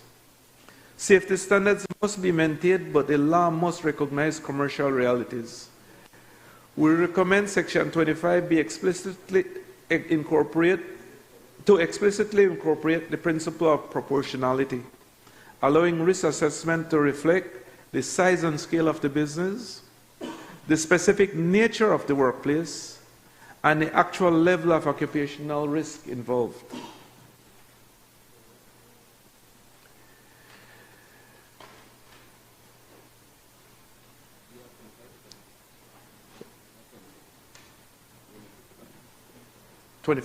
Section 25, that was Section 25. And then under Section 64 and 65, Madam President, clear statutory timelines for reinspection and reopening. Section 64 gives Chief Inspector authority to issue immediate closure notices where imminent danger exists. While emergency intervention is necessary to prevent injury, Section 65 lacks clear post-closure timelines once the employer remedies the issue. If a business takes immediate corrective action to make its workplace safe, it should not remain closed indefinitely, waiting for an inspector to return. Every day of delay means lost revenues for the employer and lost wages for the workers.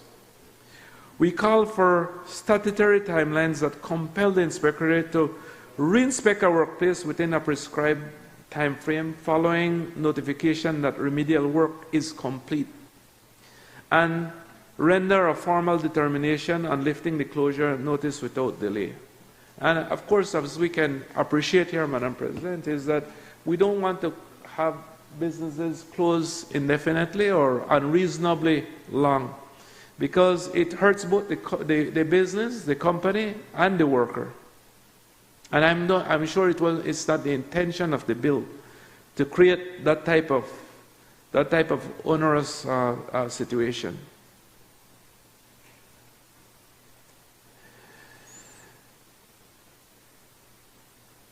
Enforcement protections and privacy rights for domestic workers under Section 3, Madam President, extends the protection of this act to domestic workers, subject to future regulations regarding constitutional privacy rights within private residences. And I think that Senator Farber has raised this, the issue on domestic workers a number of times in these sessions, as I can remember. We recommend the inclusion of domestic workers, however, leaving enforcement framework entirely to future unspecified regulations creates legal uncertainty for households and domestic workers alike. The draft is silent on entry warrants, resident consent, the rights of household members who are not the employer, and how broad Section 10 powers apply inside a private home.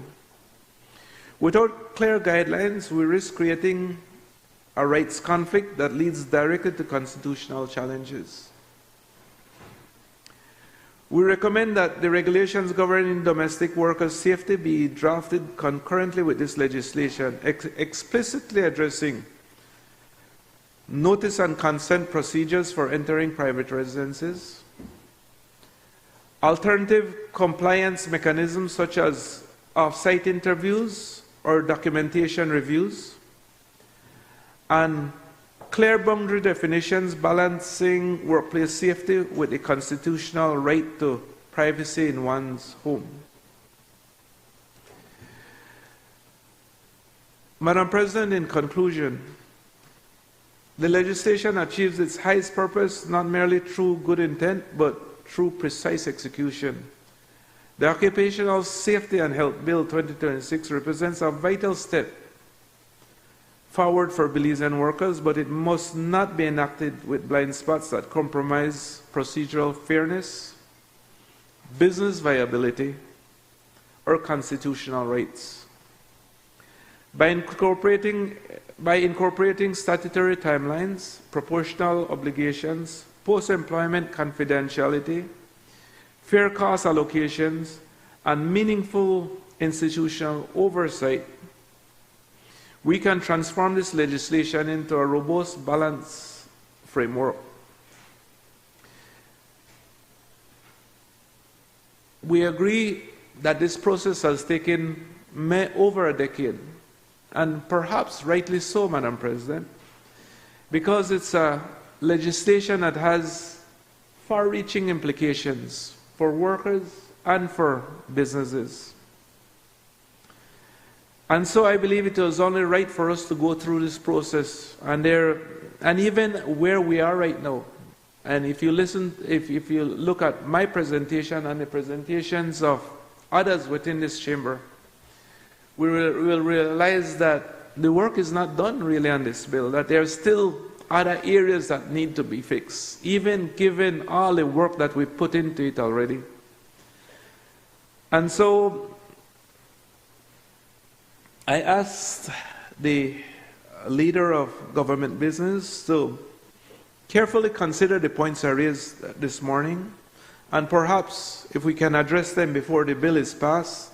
Overall, we support the concept of the bill, like I mentioned at the beginning, Madam President, but there are certain areas within the bill I believe that we can improve and we should improve. Thank you very much, Madam President.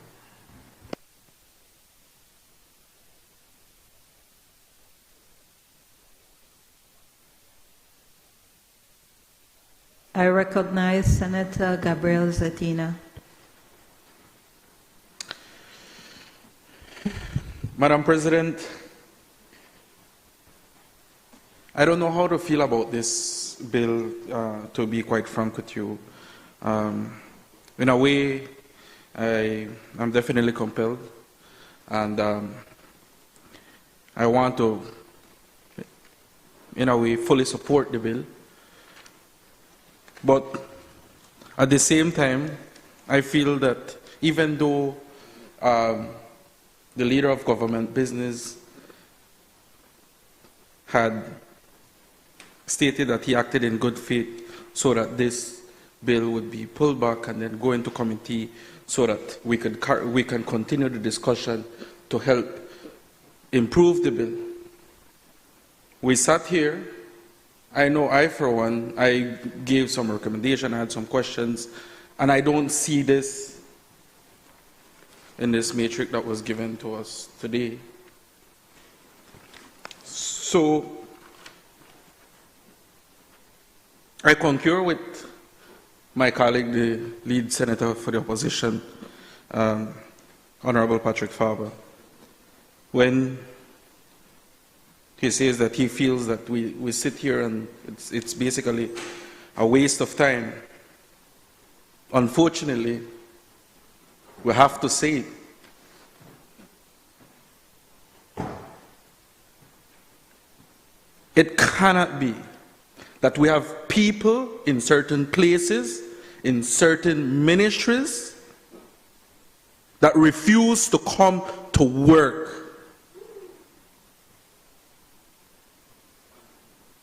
Then, email is sent out to us, asking us to write for them. Amazing. And then I continue to dive into this bill. And then when you have language such as in section 8(2)R, I'll quote it right now.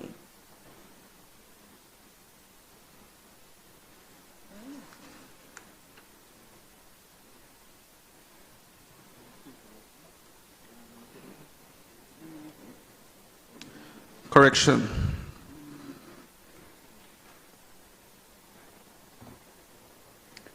It's section 63. Which one? You review the bill? Clause. I mean, clause 63.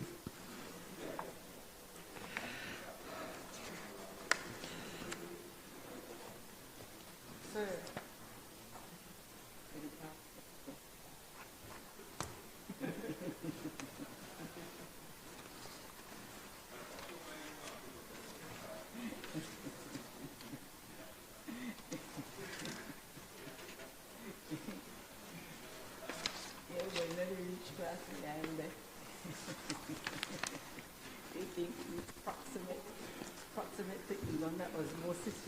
An inspector may serve a penalty notice to a person if it appears to the inspector that the person has committed an offense under this act, and includes in the notice a penalty fee to be paid within a specific time frame. I have a point, you know. I'll get to my point. Time after time, I'm noticing something with this government. You know, I started asking,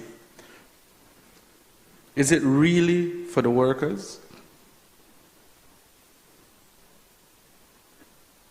Or there's an ulterior motive?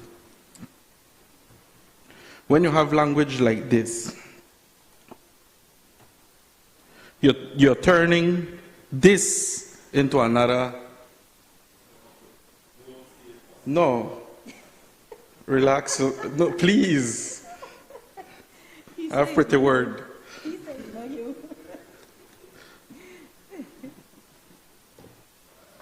It makes you wonder if the government have ulterior motive, turning this into another revenue stream for the government.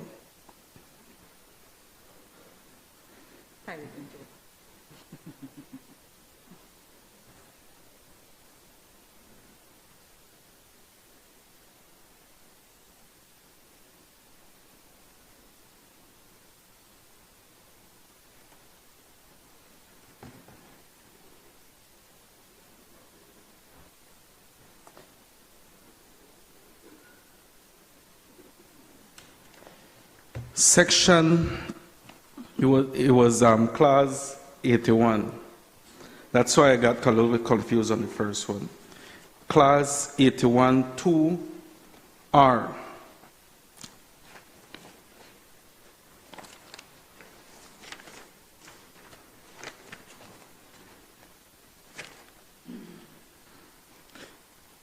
The prescribing of the fees to be paid by the employers and the workers to augment the expenses of administering the provisions of this act.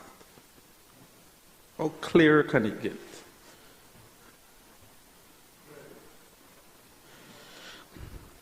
(81) 2R.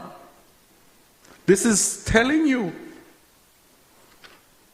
who's paying for it to enact this act. And then you wonder. Then they'll blame us, saying that we're bringing political rhetoric here.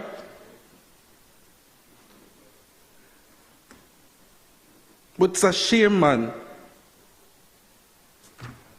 Sometimes, you know, we want to wholeheartedly agree in bills like this, thinking about the Belizean people, about the workers. That's the UDP mentality, you know. But then when we look at clauses like this, that your government is bringing,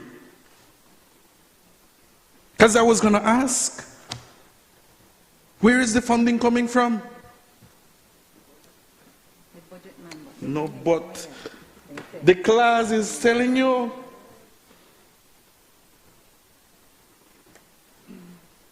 Madam President, I really hope that if we're going to take this matrix into committee, the additional recommendations that were given by the other senators will be taken into account.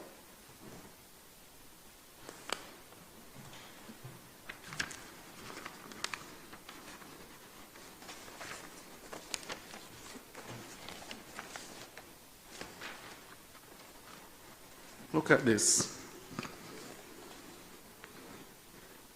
I don't know if you guys have gone through this.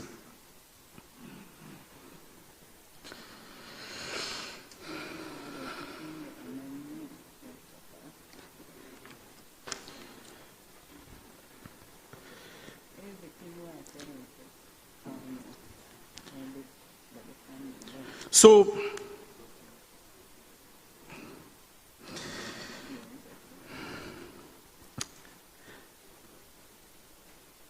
Schedule Section 4.2, the organization and the constitution of the National Occupation Safety and Health Advisory Committee.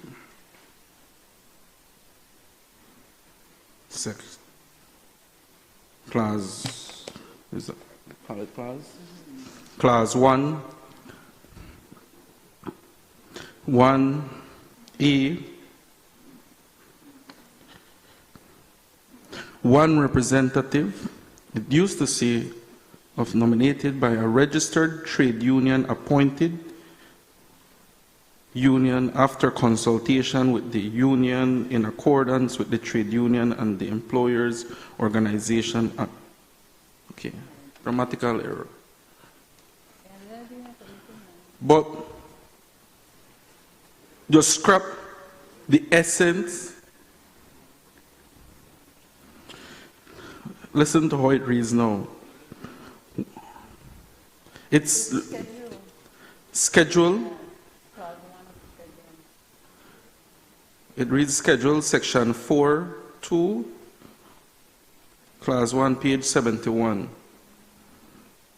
Now it reads one representative nominated by a registered trade, okay, union,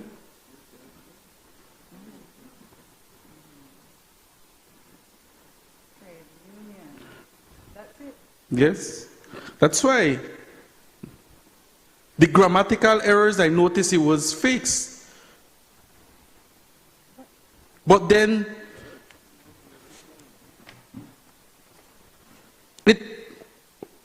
I don't know if you guys are understanding where I'm going with this. If we have the time, nothing funny about this, you know. When it is your government that continues to hustle the Belizean people, the highest gas price, the highest cost of living, and on top, this bill is telling them that they and the business community will pay to enact this bill, and you laugh? Something wrong with you. Well, we know that. I'll talk to you instead.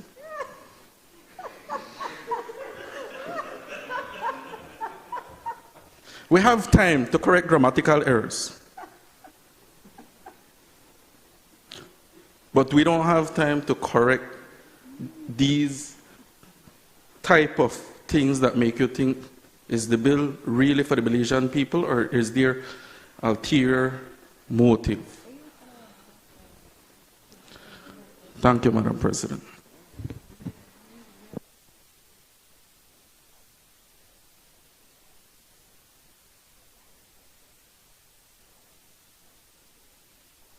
I recognize Senator Glenfield Dennison.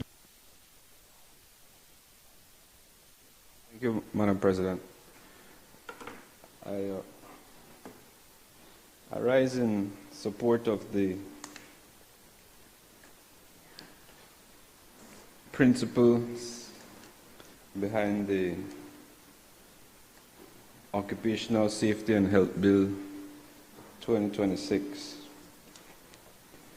Before I begin my intervention, Madam President, I crave your indulgence just to promote Tech Time for Read Book Fair, Book Festival that's happening at the Belmopan Civic Center on Saturday, August 8th, and from 9 p.m. to 3 p.m., 9 a.m. to 3 p.m., where free books will be given for ages 0 to 18. It's an initiative by the Belmopan Spiritual Empowerment Youth Group, Madam President. I have here two of RIA's favorite bedtime books titled Alexander Who Used to Be Rich Last Sunday. It's a very powerful lesson on spending and not saving when you get a little 100 from grandpa. I mean the dollar Alexander get. And The House on the Roof. These are two books that Rhea picked out herself and that we read during the evenings.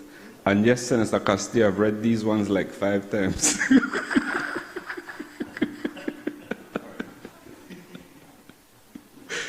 So on Saturday, August 8th, 9 a.m. to 3 p.m. Belmont Civic Center. There are free books, like you just go. You can go and bring books that you have and trade books too. So please support the initiative.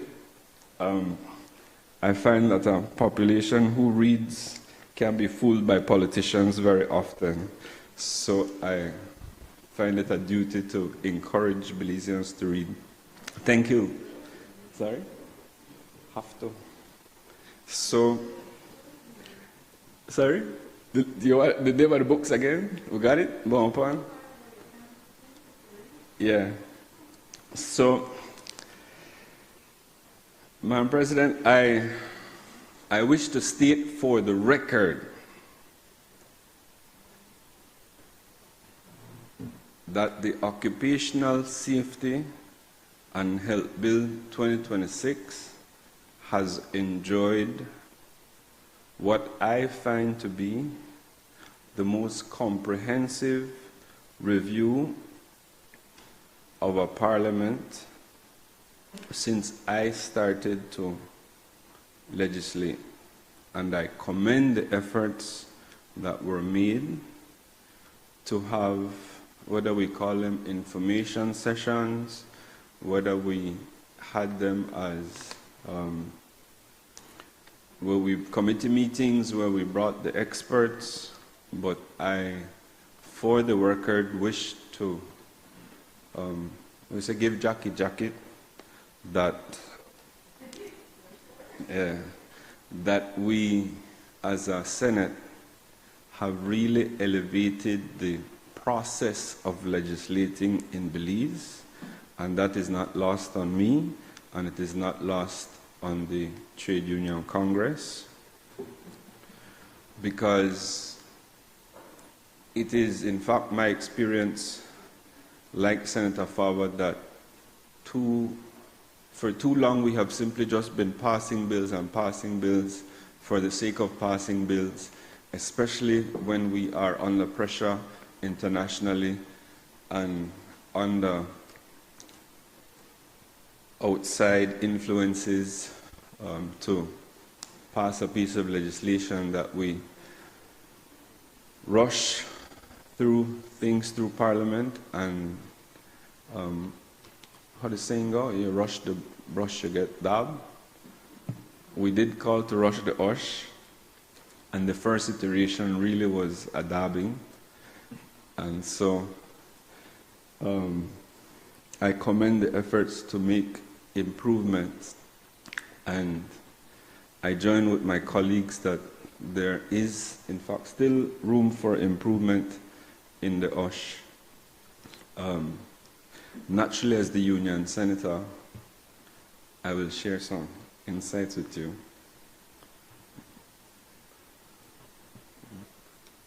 The same politicians who said that we'd hold it up, gone into the Senate Congress, gone into the Union Congress, gone telling the Senator to hold up the bill. Right. But I could defend anything I don't support. So when the Congress came after me for answers, I was able to point out particular issues with the previous situation which any sensible-minded person could not have supported the previous version of the USH. And I wish, for the record, to point out to my friend Paul Lopez from Channel 5, Greater Belize Media, that we had a good conversation with him about the USH on the OYE show, we just had a disagreement about the meaning of the word languishing in the Senate. But the work that we have done in the Senate for the OSH, I wish to see on every piece of legislation that we bring before this honorable House, so that we ensure that we get the best opportunities to improve legislation. I say all that, Madam President, while making the point, as I always do, that we can't make perfect the enemy of progress.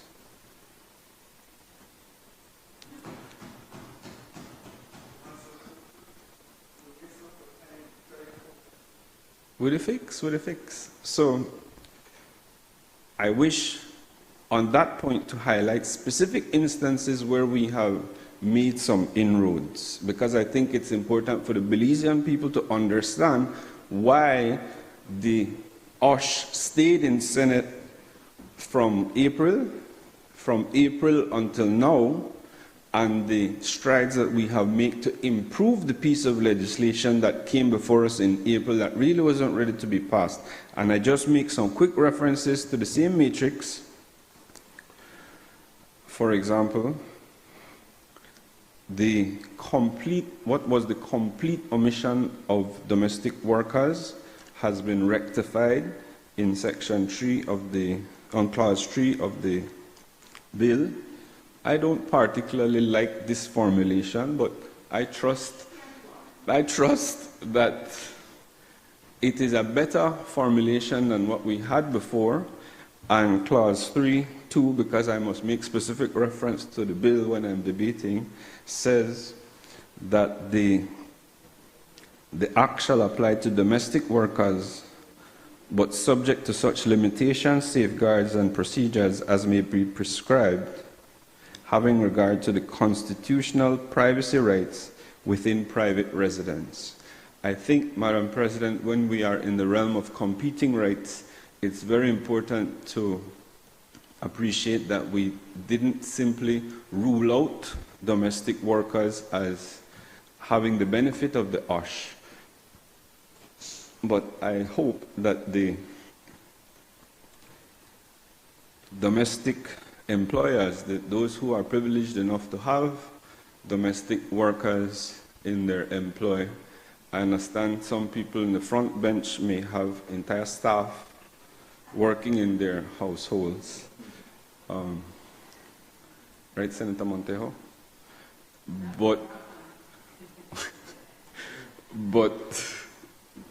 But it's important that we don't rule out those categories of people from the protection of the OSH while still ensuring that the sweeping powers that we give to an inspectorate or to an inspector doesn't infringe on the privacy rights of homeowners.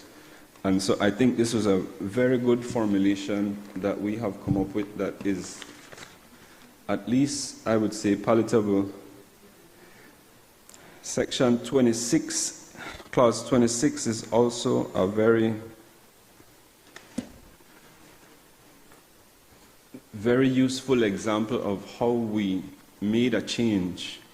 The formulation that we had before initially had suggested the requirement to establish a safety and health committee as a simple numerical employee-based calculation. You had 20 employees and you were then required to have a safety and health committee. And I joined by saying that when I asked particularly the Labour Commissioner for the policy rationale for using 20, that she was incapable of responding to the policy rationale. And what, because I am always accused of being bad, for lack of a better word. But because I questioned the policy rationale, the distinction was made. Senator, I will ask you to take that quote-unquote bad back. I did that by myself, Madam President. I know. So the... I was simply saying that that ought not to be a description of you. Oh, Madam President, we can deliberate at length at the search within my soul for the evil that is within me. We can debate that at length, but that is not in any of the clauses, so I am precluded from referring to it. But the point I was making is that the policy rationale, having not been ventilated before the committee, the response by the Labour Department was to move the number from 20 to 50. So when we came back on July 15th, I made the point that because we didn't have the rationale, we just moved the number, and we didn't know whether the number was needed to be lower or more specific in specific industries to a higher threshold in industries that are lower risk, or a lower threshold in industries that are higher risks. We didn't have any idea of the policy rationale. So the compromise that we made was to realize that what we actually needed was an assessment by the competent authority who would make by regulations, the requirement to have a safety committee after having made some sort of assessment of the risks.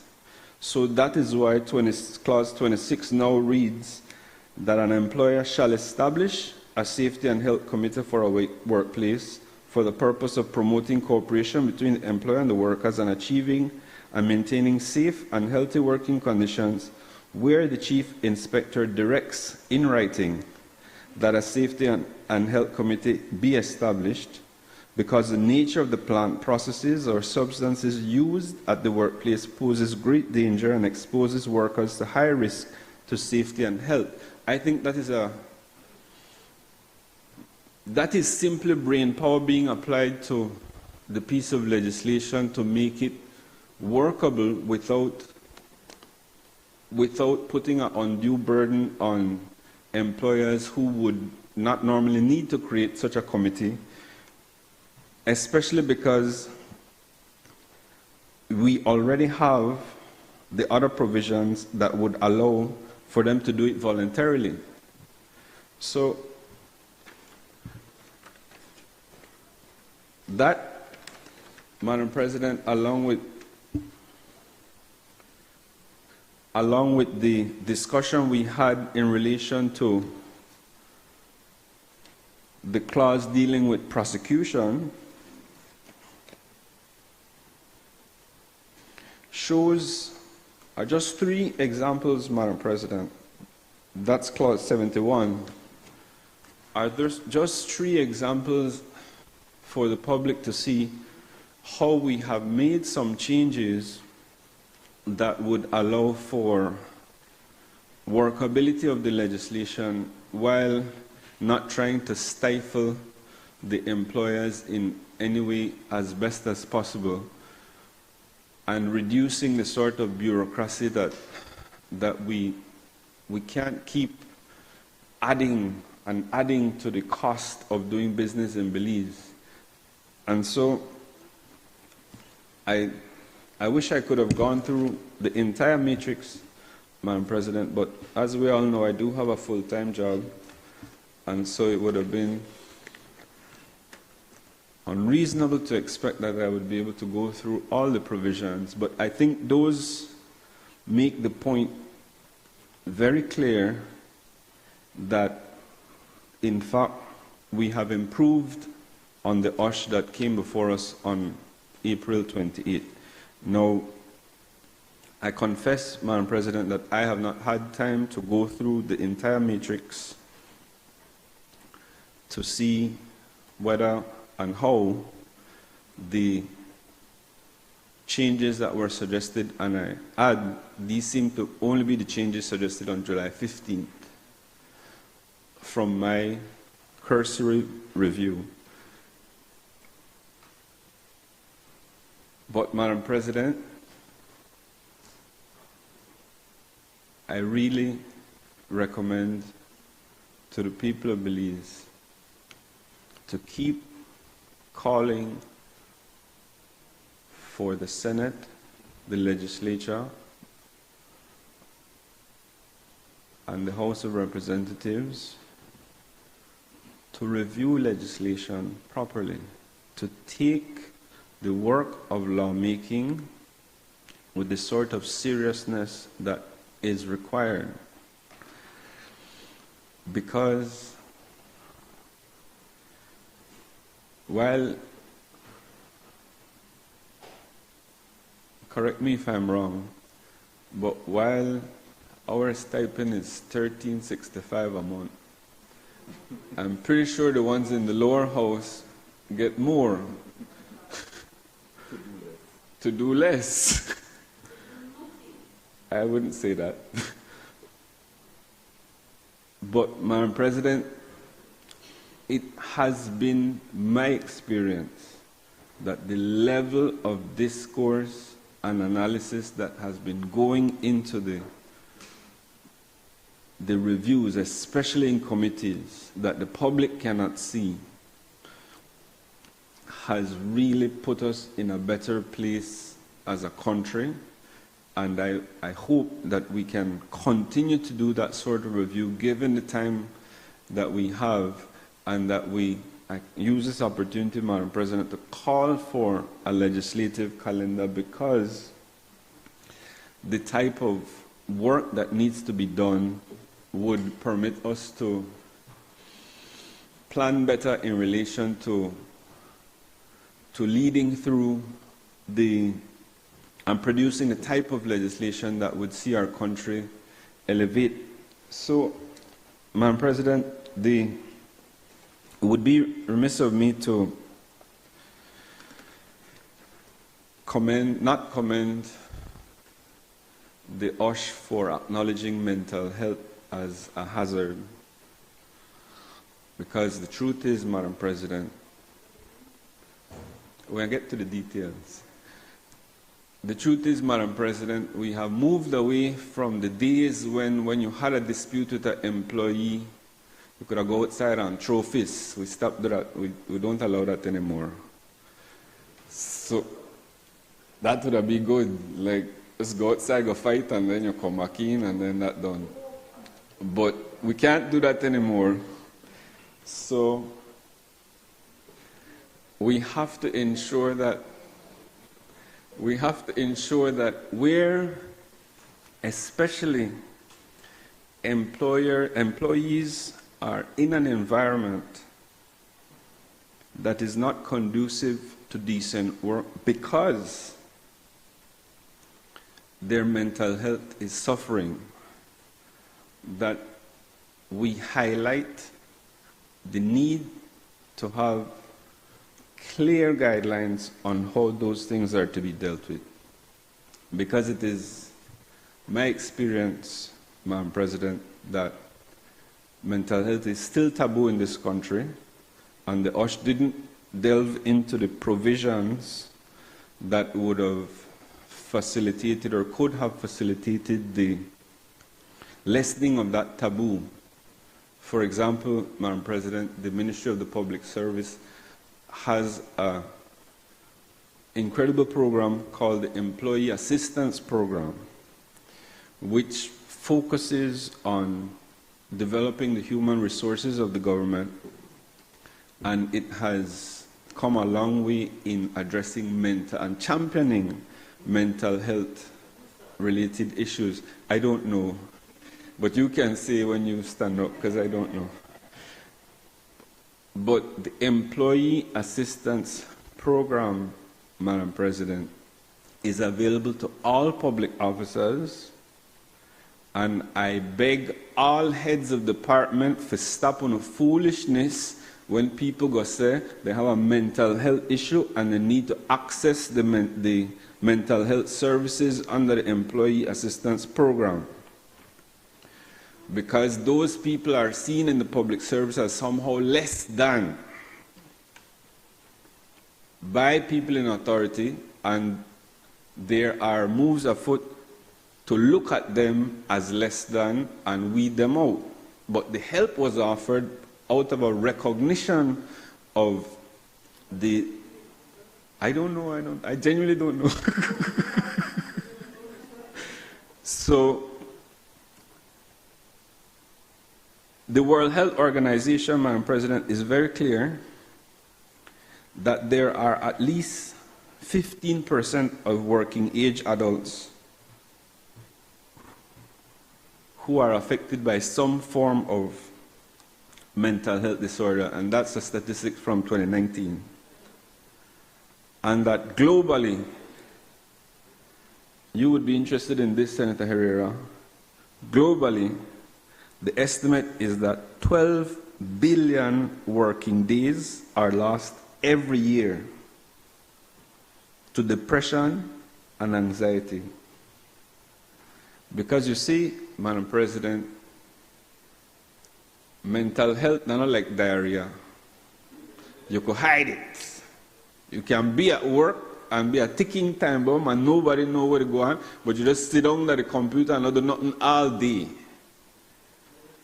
Because you can't be there mentally, and the work that we do as public servants is mostly a mental work. So if your mind is not in the right frame, then you are not being productive, and this is actually costing the people of Belize money. Right. And you then create hostile environments to the other people around. Trust me. I have to deal with some of it at my office.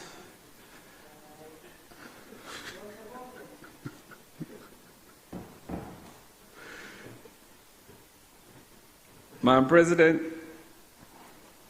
decent work is also good for mental health. You need to take the break now, Madam President. Okay. Well, I watch the time. Poor working environment, including discrimination and inequality, and excessive workloads. Low job control and job insecurity all pose a risk to mental health. But all of that is absent in the OSH. And I could hear people in the business community thinking this Bali are crazy. But if you don't quantify the amount of losses that you're getting from people who are at work and are being affected by this, and then are, because it's not simply the person who is being affected, you see? It's the negative effect of the people around them. It's the 15 minutes that 5 workers take for talk about the worker who they cause stress. That's an hour gone right there from your workers. I can't talk about no boss.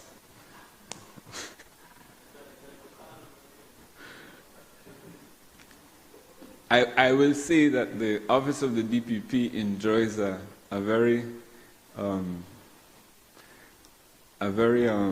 open line to the employee assistance program. We have some kinks to work out, but at the office of the DPP, we can access the employee assistance program. We have had workshops where we have invited, and you can't call name for bad, right? But we invited Dr. Martinez from Psyche for Kondo training on mental health and workplace conflict. Whole day, it was brilliant. Of course, the people who need it the most, never access it more, right? But we can't help that. And other ministries have done that same thing, where they have invited mental health professionals in. But again, Madam President, that is absent in the OSH, and we wouldn't want to create a burden on the employer, right, Senator Herrera, but where the benefits would outweigh the burden, I think it's something that we really should look at. I come back to the question of the appointment of the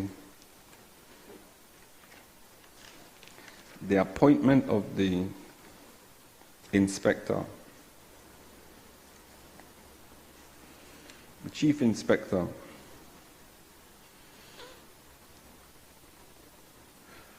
We come here and we bring legislation to the Parliament, Madam President, and we are not very clear on exactly what some of the things mean. And so it's only when we get to sit down and dive in that we get to uncover that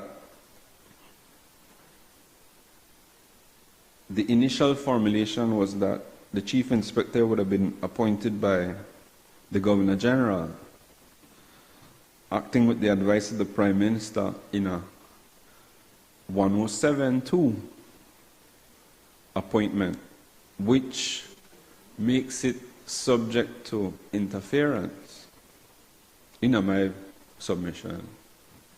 But what was envisioned by the technocrats when they came was that it was a public service post to be done by the Public Service Commission appointment.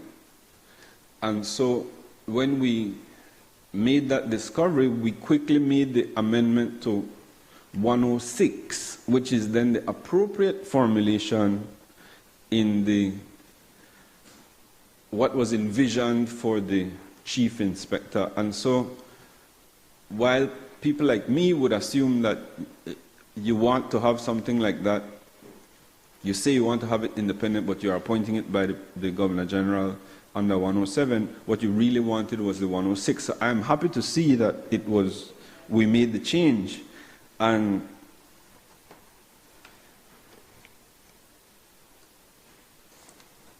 in section 8, where we added the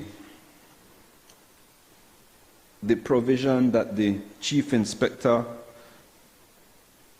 could receive and respond to complaints, including anonymous complaints, because the formulation that we had, Madam President, was, I could yield right now, Madam President.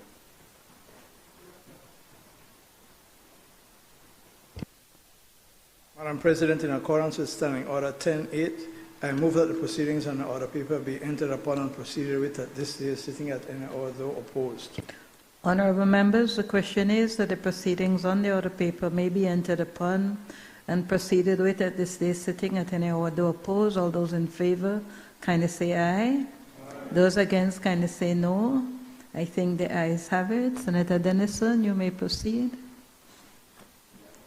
Obliged, Madam President. The thinking behind including anonymous complaints, Madam President, is to avoid the could be or would be penalizing of employees by employers who would make a report that would be warranted, but because of the workplace environment, they would not be minded, perhaps due to fear, to make the complaint. Now, as with all things, Senator Herrera, I don't support the making of frivolous complaints. I think that is something that should be dealt with in the strictest sense, because I have no support to offer for anyone who would misuse these provisions in order to gain time off, or simply an employee who maliciously wishes to drag down an employer in retaliation. Those people don't belong at work. We send them home. following due process so they no go to Senator Pitts for sue. Or worse, Courtney Coy.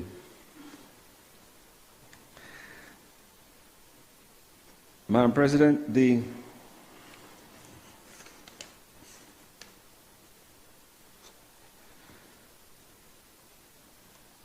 piece of legislation, especially as it relates to Clause 9, where we strengthen the provisions in relation to conflict of interest and the declaration of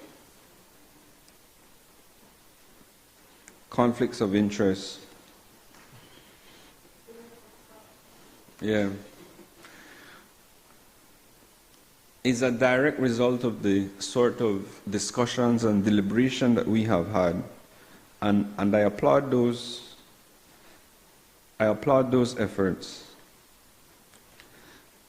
Where we made the amendment to include home visits,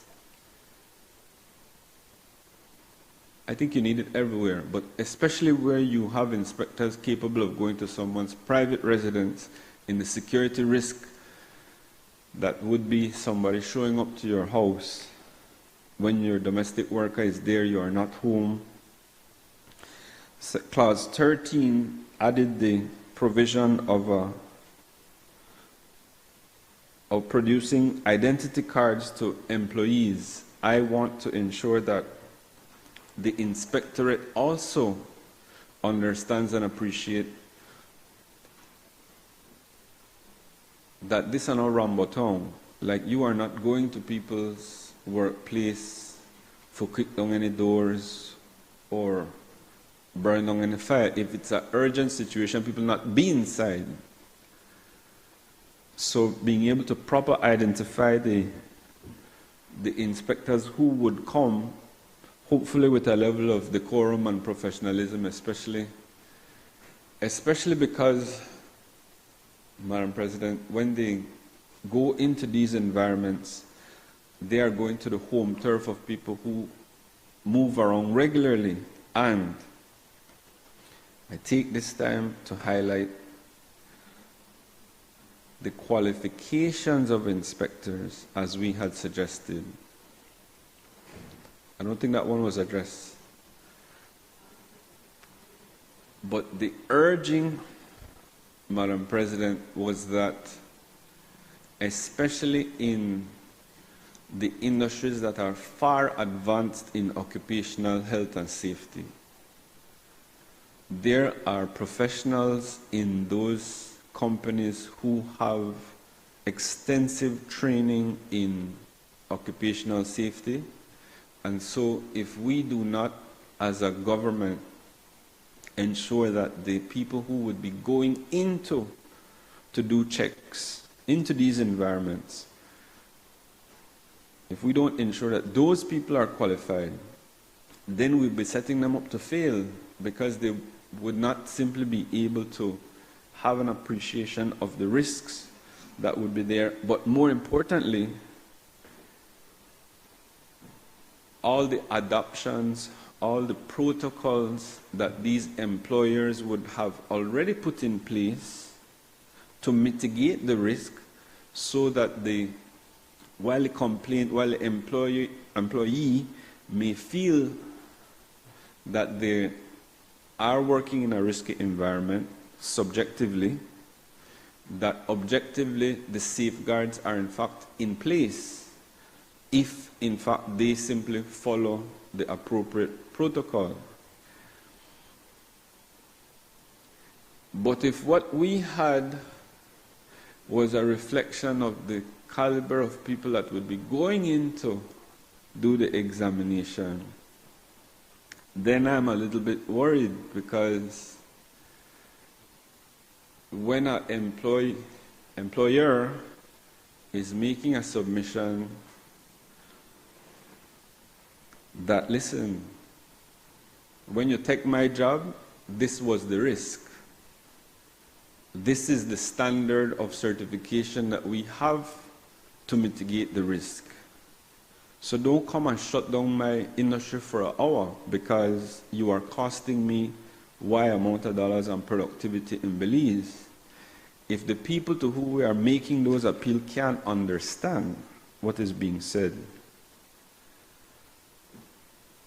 then we would be in a very precarious position as a country, because I don't think we can afford not 1 hour of lost productivity from, let's say, ASR during peak sugar production. I had the Demerara sugar this weekend. It's nicely packaged. It's very nice. I was impressed. I never realized I'm a Belize product.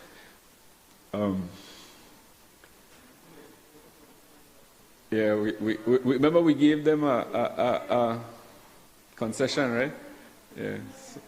But the sugar packaging looks nice, and it says product of Belize on the back. But when I read the back, I realize I associate Demerara with that river in Guyana. So, and congratulations, Leader for Government Business, on your acknowledgement of your broad area of expertise by the Guyanese government to have been appointed to lead. Like, I don't think that's, like, I can't even say it properly, Madam President, but I have to take what little time I have left to acknowledge the leader of government business for having been selected. It was a great tragedy that fell upon the people of Guyana when the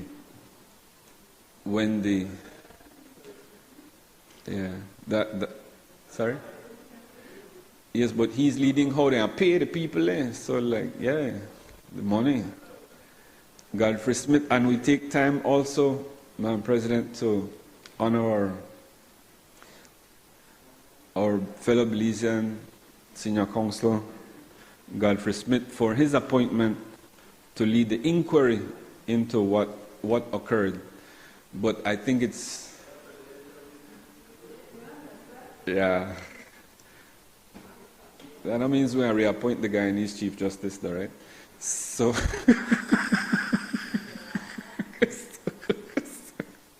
but congratulations are in order, Leader for Government Business. I was really happy and sort of to see two of our colleagues be recognized. A round of applause is in order. And they are in fact both colleagues who work through the government and have extensive experience as previous Attorney Generals, and I really am happy about that. Madam President, I won't belabor the point much more. I will close by saying this. We need occupational safety and health legislation in Belize. We need it urgently. We need to ensure that the process through which we legislate, that we use for the OSH, is replicated and improved upon for all pieces of legislation that we will bring going forward. And Madam President, most importantly, I wish to commend the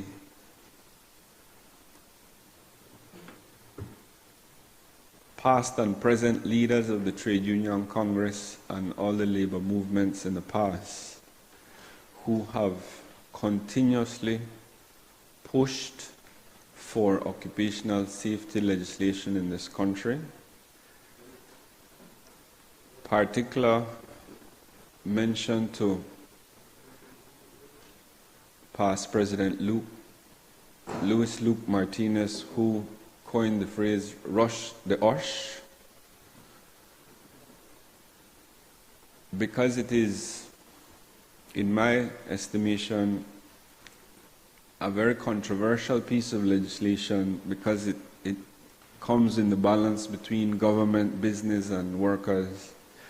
And so I could understand why successive governments would have been reluctant to enact the OSH in the past, but the union has been steadfast in its in its desire, an expression of its desire to have occupational safety legislation in Belize. I will say we have a long way to go in OSH. There are particular amendments that have been suggested by this Honorable House that need to make it into the occupational safety and health legislation regime, as well as, while I have very little confidence that the regulations will be coming very soon, or if at all, we need regulations to accompany the piece of legislation so that it can work. But, Madam President, we are, as creatures of instructions, the National Trade Union Congress of Belize supports the passing of the Occupational Safety and Health Bill 2026. I thank you, Madam President. I recognize Senator Sheena Pitts. Thank you, Madam President. Before I get into my debate, may I be permitted to join with Senator Dennison in recognizing the leader of government business as well as Mr. Godfrey Smith in their work relating to the tragedy that befell our brothers and sisters in Guyana.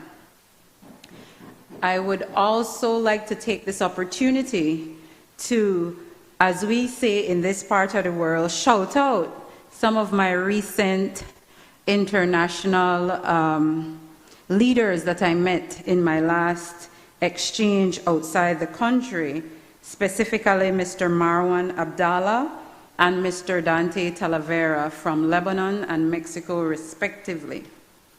Madam President, in keeping with those exchanges, having been sent on duty leave to the UK in March of this year, there was a session that I attended entitled Privileges, Standards and Behavior in Parliament. And the chair of the Parliamentary Commission for Standards in the House, Mr. Daniel Greenberg, was the speaker at that session. And ripe for discussion was the extent of parliamentary immunity and privileges. And even where I was one of those persons who said, because of the conduct of those in the lower house, there must be some guidelines on them on what they can say and what they can do, I was put the better that there is no binding legal precedent that says parliamentary privilege or immunity is restricted in any way. And so Mr. Greenberg, in that session, for all of us who attended, made it pellucid, yes, that parliamentary immunity is unfettered and no standing order 84(1) or 2 can be used to abrogate it. I move on, Madam President.